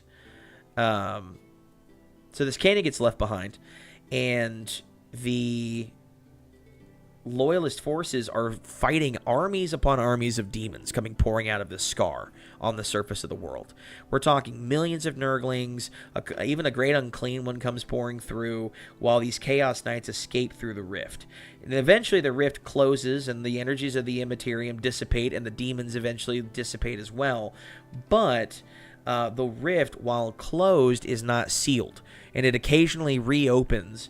And when that happens, more Nurgle demons come pouring through, but the rift only opens when a force opens it from the other side. And this leads to events called Blighted Crusades, where Nurgle Chaos Knights and Nurgle demons come pouring through, and they try to conquer the planet of Hanor. And this happens every 1,000 years or so, usually led by House Blisterborn. So, in the chaos, the Wild Court absorbs the House Kirkwall and gives them their autonomy and allows them to retain their oaths, their words, their colors, everything, and even to some degree their own autonomy. In exchange, they just answer the summons whenever they are called by the High King of the House Wild Court. This scar is a permanent canyon on the surface of the planet, and there's constantly Nurgle corruption seeping out from the scar. So the Night Houses of Blackstone and Wildcourt, they build massive fortresses along the perimeter of the scar, and this is where they send knights to patrol and keep watch for any demonic incursions or blighted crusades coming through this closed but unstable and not sealed warp rift on the surface of the planet, right? Which I think is really cool. I think that's dope. So, like, my army is going to be fighting Nurgle demons. That's why there's Nurglings all over the bases. When I'm going to be done, I'm going to have crushed or cut in half or in the process of being killed Nurglings on them. My Porphyrion, what I want to do is I want to give it a third point of contact so that way it's more stable on the table. I have plastic rod I can stick into the barrels of this that are the right size, and I'm going to paint it like laser blast coming out. And my buddy's 3D printing me a Great Unclean one that I'm going to blast apart with the Magna Las cannon from the Porphyrion, which I think will look really freaking sick. So part of this is the world is constantly under chaos incursion. So there's been a total of 6 Blighted Crusades. The planet of Hanor is currently going through its 7th, and they're sending out the call for aid. So basically, like, there's an ongoing permanent, like, war against Nurgle and House Blisterborn and Chaos Demons, and even, you know, if you want to throw Death Guard in there, I'm sure they would show up too. And I came up with this idea of, like, if I ever made an Astra Militarum army, I want them to be infantry for my knights. So I have a recipe that I'm going to be kit bashing together on stream of, like, infantry that are knightly themed. So my own Astra Militarum, like I have kit bash like a steam tank from the old world and kit bash that with a Rogaldorn or a Leman Russ to make a steam like a medieval version of like the Leman Russ or the Rogaldorn. The new cog forts coming out from Cities of Sigmar, I want to kit bash to make a Bane Blade. I even have like I'm going to kit bash a kill team of Khazarkin on stream using the Arbites exaction squad as the base for the bodies, and like my own custom las rifles that I'm building out of like the Krieg's las rifles and the gravitic rifles from that look like muskets from the Adeptus Mechanicus, and then I've got like some Adeptus Mechanicus like arc pistols and arc rifles to make plasma weapons and stuff, and they're gonna look like knights in 40K, like actual like infantry knights in 40K that are going to serve the actual like robot knights, and I think it would look really, really cool. It would just be really expensive to get 2,000 points, but I think I could do it by just kit bashing Age of Sigmar, Warhammer Fantasy with Astra Militarum figures and get these like really cool medieval looking Astra Militarum army that I can have and field with my knights, which I think will look really, really sick. But yeah, they're the household guard, and they'll wear the colors of all the different night houses.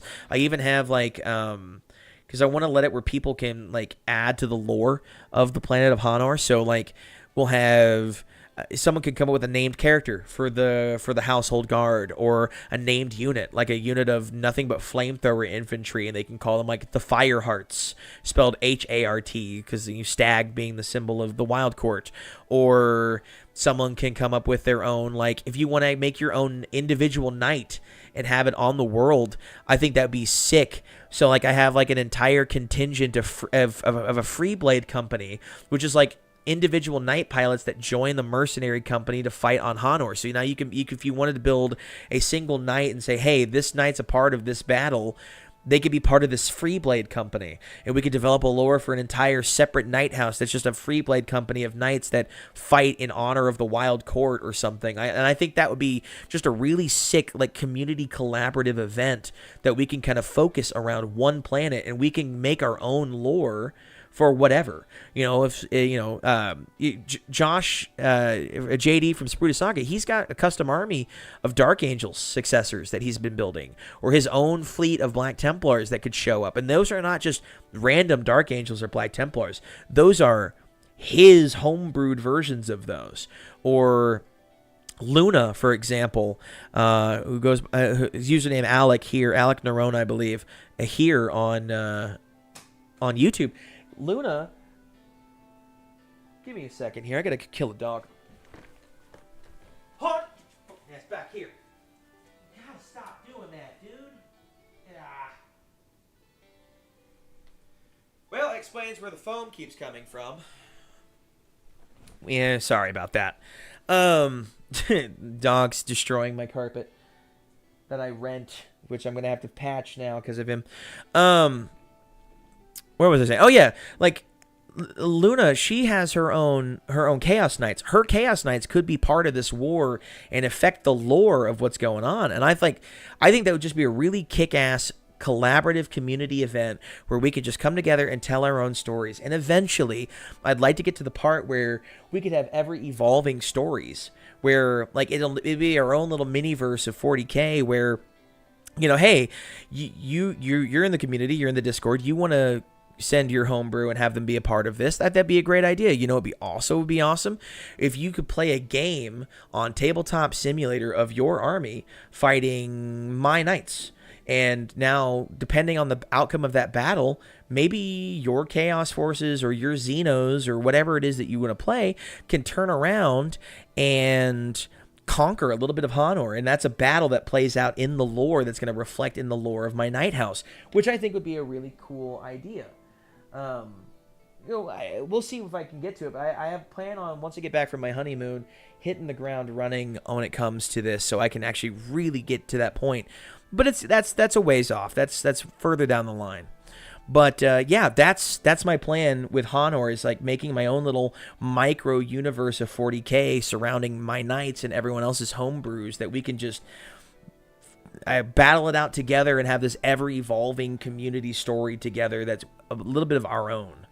Yeah, you have Death Guard coming too, so you're going to do Chaos and your Loyalists? My God.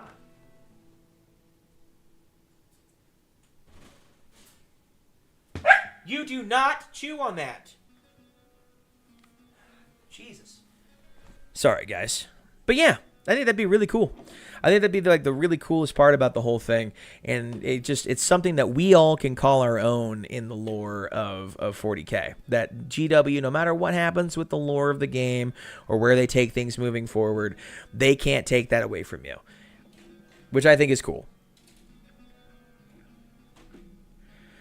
Funnily enough, when we get to it, this is actually, at the end of the day, just the 40K version of what JD and I are planning on doing with our Age of Sigmar stuff. He's been working on his own homebrew factions on his Age of Sigmar side of things with his Maggotkin or his Stormcast Eternals or anything, which had to be put on the back burner for a little while. But let me tell you, it's going to be really cool. We have like this whole collaborative storytelling thing that we're planning on doing with that as well, which I think will be really, really cool to do. That's going to be a little bit more in depth, but I think it'd be really cool. Shelob, I love how it sounds like the old Kill Team lore and White Dwarf lore came from. Exactly. And I think like that would be the coolest part, where you can give people ownership of a little bit of your universe. I think that's where like the best stuff happens. And then we take it to the past. The Age of Sigmar would be on that world too. Exactly. See, JD and I had this idea a while ago talking about the miniverse thing, and that's something that we want to do for Age of Sigmar, where we have our own homebrew factions. I've been working on Carriage and Overlords for a little while now towards Age of Sigmar, and I have like my own Sky Pirate Carriage and Overlords that I even like. You talk about autistic degrees. I named them, and I actually translated what I wanted into the fantasy dwarvish language of GW. So like the name is an actual name in the dwarvish. So it's Barak Zokaz, which means City of the Lawless Place in the literal translation, but it's literally a pirate haven of Karajan overlords, which I think is just really freaking cool.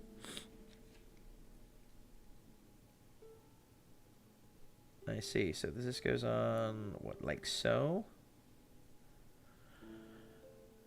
Yeah, okay. And then that goes on like so. Okay, that makes perfect sense. Sweet. We're about to get a minigun, boys and ladies. But yeah, I think it'd be really cool. I'd love to have that. I think that'd be really cool to do. Just and let everyone's creativity show, where like your faction could have ever evolving lore. My AOS DOK mixed with Old World Dark Elves, since they are a thing, to make a Total War Warhammer Dark Elves DOK. Daughters of Cain. Listen, you want to talk about rumors? Let's talk about rumors. I heard a long time ago, and I will plant my flag here. Because I know there's not, as Age of Sigmar is not as popular as 40k, and at this point never will be, and arguably is less popular than the old world if some of the rumors with GW are to be believed. Anyway, I say that just to get my last little jab in there.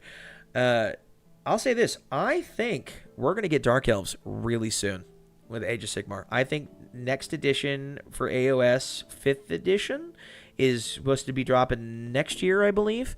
I think we're going to be getting Dark Elves. We're going to be getting the Umbraneth for the first time. We're going to see, I hate the name that they gave him, Malarion, but Malekith, the Prince of the Dark Elves from Fantasy.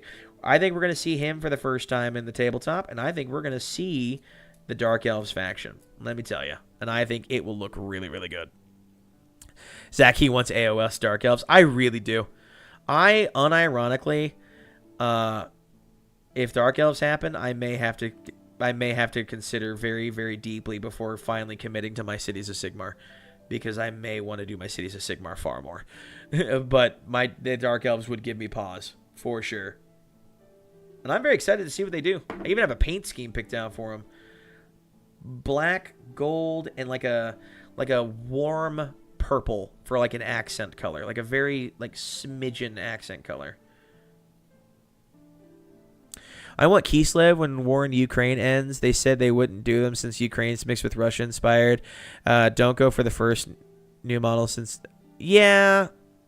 Don't just got the first new model since 2015. Listen, yes, I think Kislev would look great. I don't know. I think it's a little silly that they won't, I guess. I mean, they could offend somebody, I assume, but... I think Kislev would look great. I want to get into Old World so bad because at the end of the day, Empire of Man is the reason I got into the hobby. Like my very first ever introduction to Warhammer was through Warhammer the Fantasy. Eons of Battle just finished his town. He also just finished his Kroot, didn't he? With Vespids, if I remember correctly. But, like, I want to get Empire of Man so freaking bad. Yes, his Kroot army, at least. Yeah, that's what I thought. Yeah. And, good on him. Eons of Battle, if you guys don't watch. Firstly, watch Final Gaming. Final Gaming is very, very, very wholesome. Half the reason I made my very first ever content about Warhammer because of him. Final, if you're out there, enjoy the glazing, my guy. Great guy, truly is one of the nicest people I met, and along with Shelob too. Actually, everybody in this community has been one of the greatest, nicest people I've met in my life. And then there's Josh, my best friend, who's legitimately one of the worst people I've. I can't even finish the sentence. I love you, big guy. You know I do. But no, yeah, Eons of Battle and Final Gaming.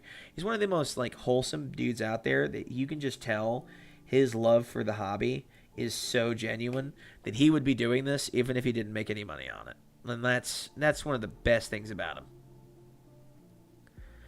Yeah, his crew, and I have to say, his Vespids looked really good in my opinion. If I ever got into Tau, and that's a very big if, it would literally be a Tau army with nothing but auxiliaries, and I would kit bash my own auxiliaries.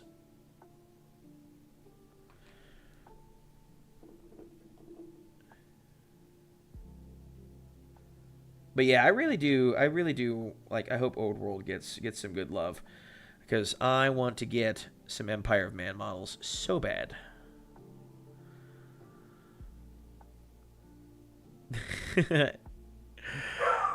Hey, you need to fucking stop. Sorry, puppy's being a puppy. E23 and E22. So you're saying there's a chance? That's funny. Always final. Always. The reason he wants Cities of Sigmar, the Cogforts, is what sent me over the moon.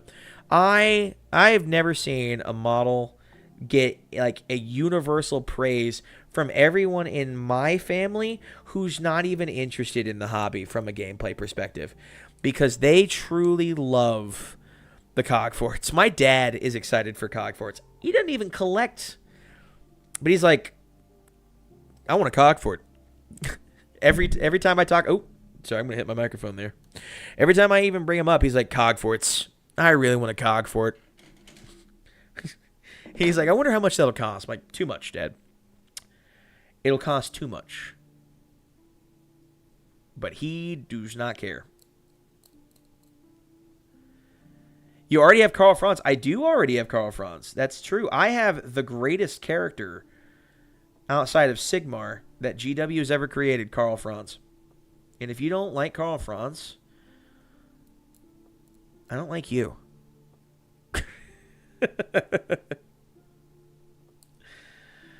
Karl Franz is great. I love Karl Franz.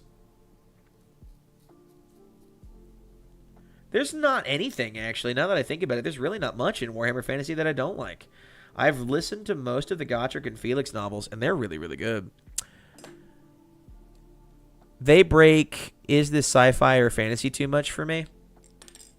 We talking about, like, the Cogforts? Or GW in general? Sorry, Sheila, I'm trying to follow you here. I've jumped topics too many times to keep up.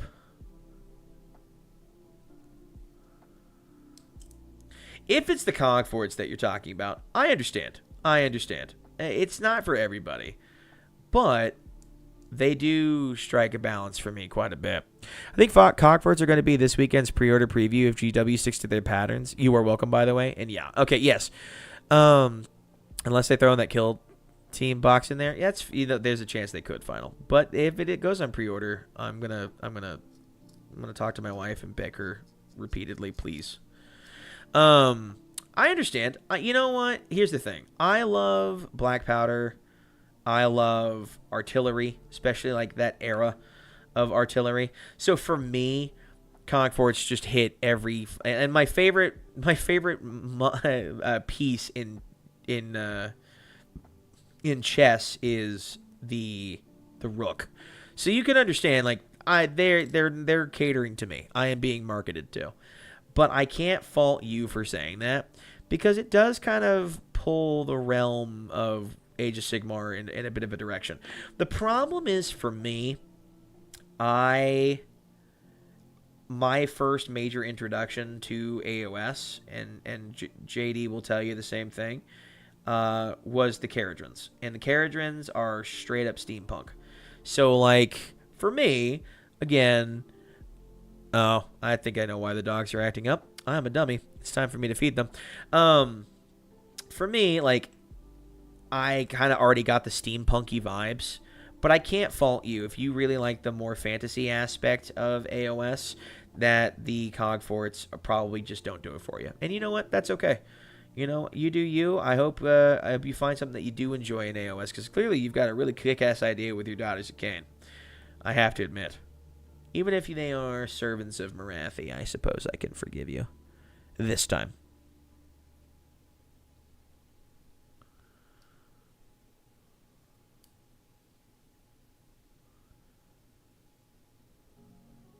There we go. Whoo, that's going to look nice. Oh, it's going to look so good. It's going to look so good. Okay, you guys have to bear with me here for just a couple of minutes. I have to take some time. I got to feed the dogs real quick. So I will be right back, and we'll just continue working on the Castigator together. So give me just a couple minutes here to get that settled, and I will be right back.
Okay, everybody. Sorry about that.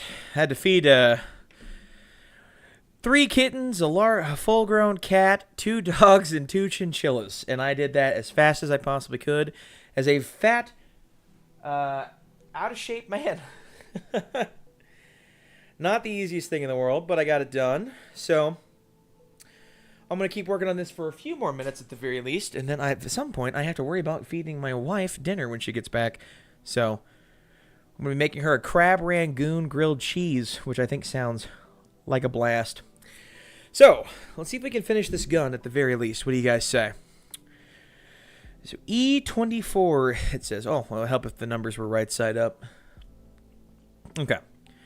E24. Ah, this piece right here. So yeah, hopefully I can get this bad boy cut out. I need to come up with a name for this knight. I need to work on that. I'm very excited for that. There we go.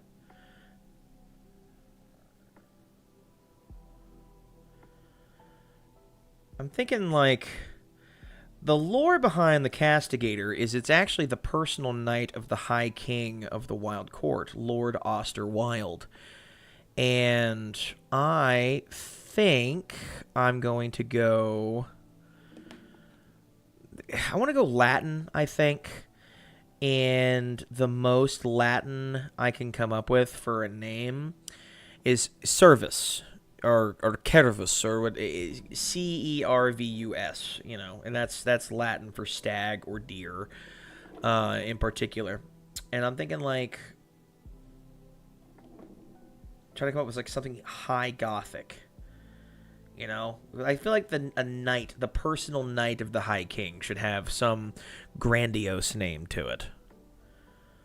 I wanted to kind of work Latin into it to make that. Oh. Oops. That just happened. Well, that's immortalized on the internet forever.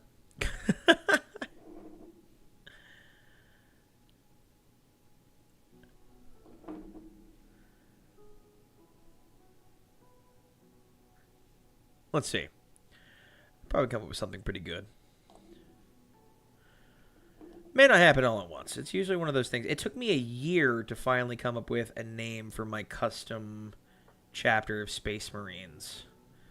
And that was like literally just recently I came up with it, finally. The Ophidian Blades is the name of that, and it took me a year to get to that point. I think that works really, really well. That, not looking too shabby, I think. I'll just thin that out a little bit so there's a little bit of texture here. See if I can get rid of those mold lines, or the gap between the pieces here. Just a little bit.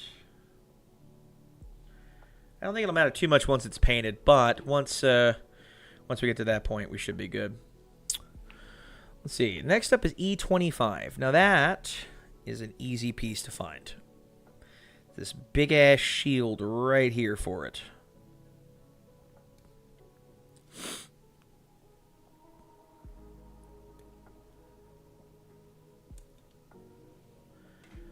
There we are. Okay. So, this piece looks like it goes just like that. Oh, man. This is going to be such a good-looking model.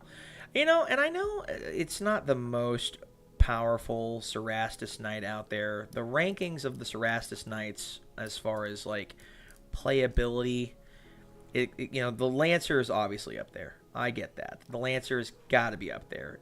It's a Lancer. It's like one of the most iconic models ever. But I know the Atropos comes next, but I have to say, in terms of just on drip alone, the Castigator deserves more love. Deserves like at least a second consideration from most people.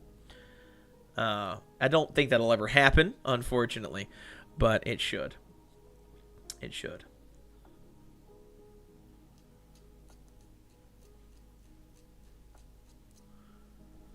Okay, Get these sprue gates cut off. Hi, baby.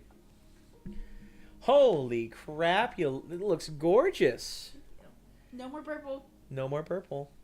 It looks good though. Thank you. So when do I get to cut all my hair off? Never.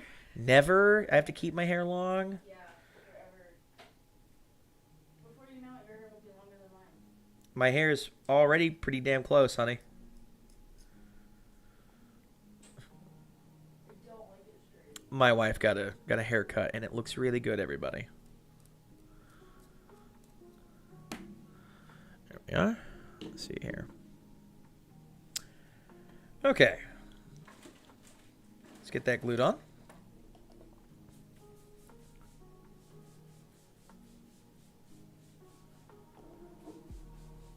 Go around here.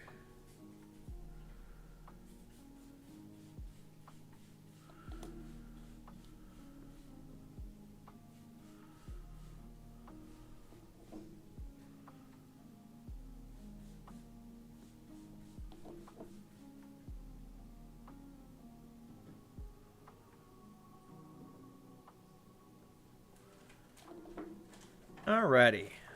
That should be pretty good contact seal there.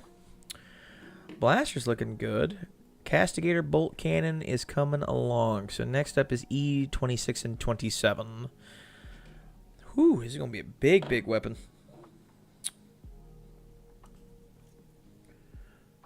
I've got some time here. Snip this bad boy out. By the way, if anyone is having any issues or anxiety when it comes to cutting their model pieces out, let me just go ahead and throw this out there. God Hand brand, pricey on nippers. I will agree. They are pricey, but damn it, are they good. Again, shout out to JD from Sprue Saga who told me all about those. I would not be where I'm at now with my model making if it wasn't for him. Also, the friendly competition between us always helps.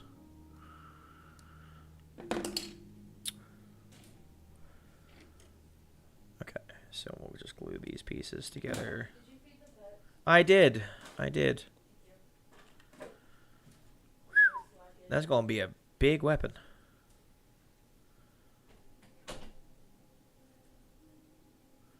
Ah, ammo feed there. Gotcha. Okay, cool. Looks good. Looks really, real good. We'll go ahead and get these trimmed up.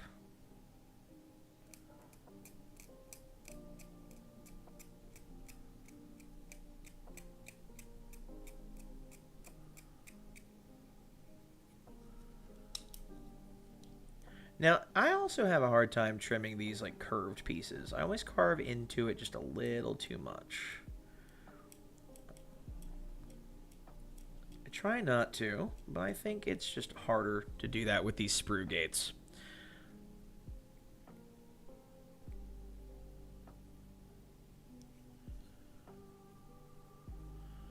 Oh wow, that's actually real smooth.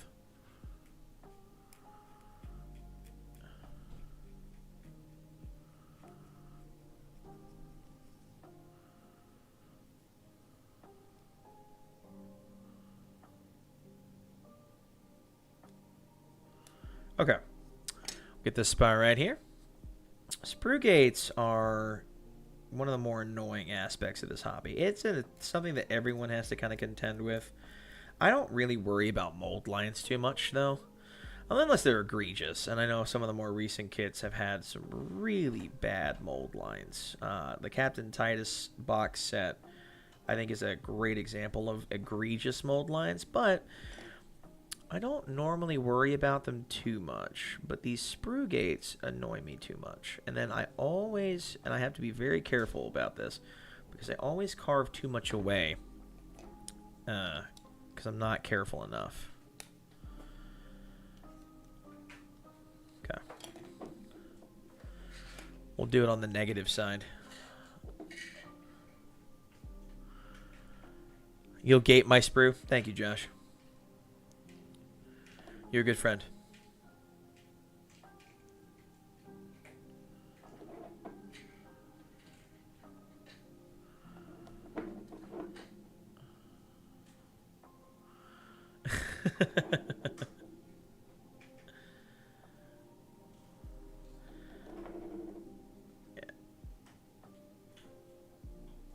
I believe, if I remember correctly, the Castigator bolt cannon is the single largest bolter weapon that the Imperium makes outside of the massive Gatlings on Titans.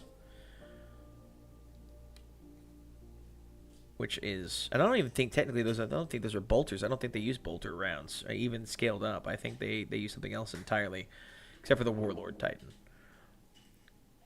Crazy to think about.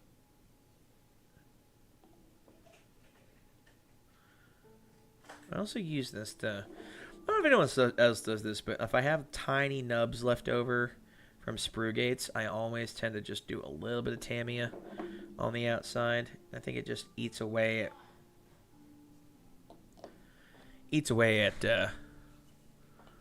the worst of it. Okay, let's see here. So next up, E28 and E29. Okay, let's see, E28 and 29. Oh, here's 29. Cut that out.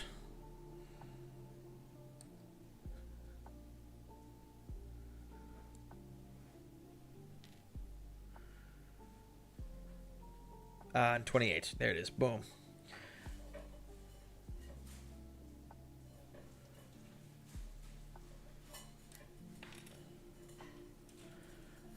Okay. Let's trim these down just a little bit.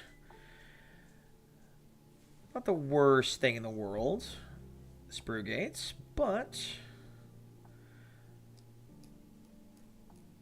they are the bane of my existence.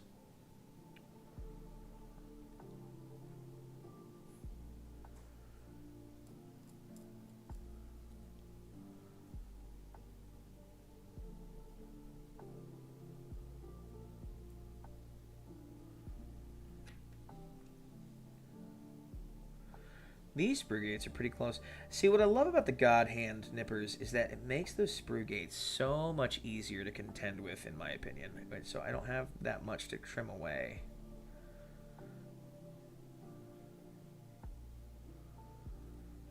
Okay. So this piece goes in here. What, like that? Okay, okay. Looks good.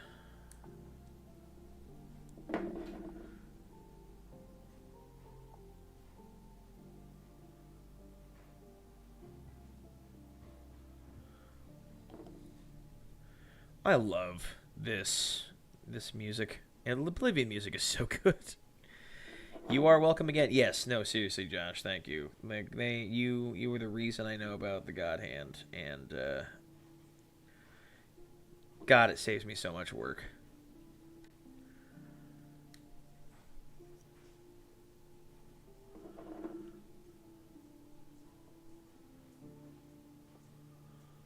You will never not hear me sing your praises on that front, brother. Now, I'm probably going to go back through a lot of these pieces here, because you can kind of tell. You can't really see it on camera right now, but there's a tiny gap right here in this line. What should my Night House be? I thought that the Blackstones? I would think, anyway. Like Nordic Viking-inspired people. You don't even have God Hand? Yeah, but you're the reason I got God Hand, so... There we are. Okay. Then we just... pop that bad boy on like so. Nice. Okay. I did.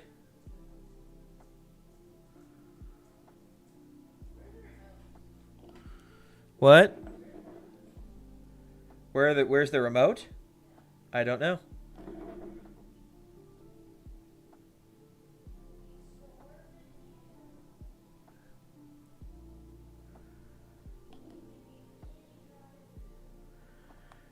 That's not true. I didn't refill it, but they were chomping down on it. They had about a third of a bowl. Yeah, I don't need dope names for my 2,000 point army. Listen, brother, man, I'm telling you, I think your Blackstones is your Night House, and I think it's great. This is freaking sick. Okay, and so then you put the Ah, okay. So that's where you put... Okay, cool. Oh, man. All right. Well, we've pretty much got the Castigator bolt cannon finished, which is awesome. So I've managed to get the torso finished. I've managed to get the waist finished. I can't glue the legs down yet because I have to finish the base for that. I've got a lot of stuff I got to figure out for the base, but I have a really cool idea for a pose that I think will look really, really great. Captain Morgan stance for the pose for the Castigator. But I need to finish that before I can finish the legs. But I managed to get the bolt cannon finished, and this I managed to finish today as well. I'm actually moving a lot faster than I ever did on my Acheron. This is the second time I've ever built one of these, so I'm very, very happy with that. But I've only had a limited amount of time today. Unfortunately, I have to go make a crab rangoon grilled cheese sandwich for my wife. And I got to run to the store real quick and get some cream cheese to finish that up. So I'm going to go do that. And so I'm going to go ahead and end the stream here. But I want to say to everybody who joined me, thank you guys so terribly much for just tuning in and watching. I really appreciate it. If you enjoyed what I've done today and you've enjoyed what you've seen, please feel free to leave a like on the video. If you didn't like what you watched, I really appreciate you watching as far as you have. And I'll see you guys later. So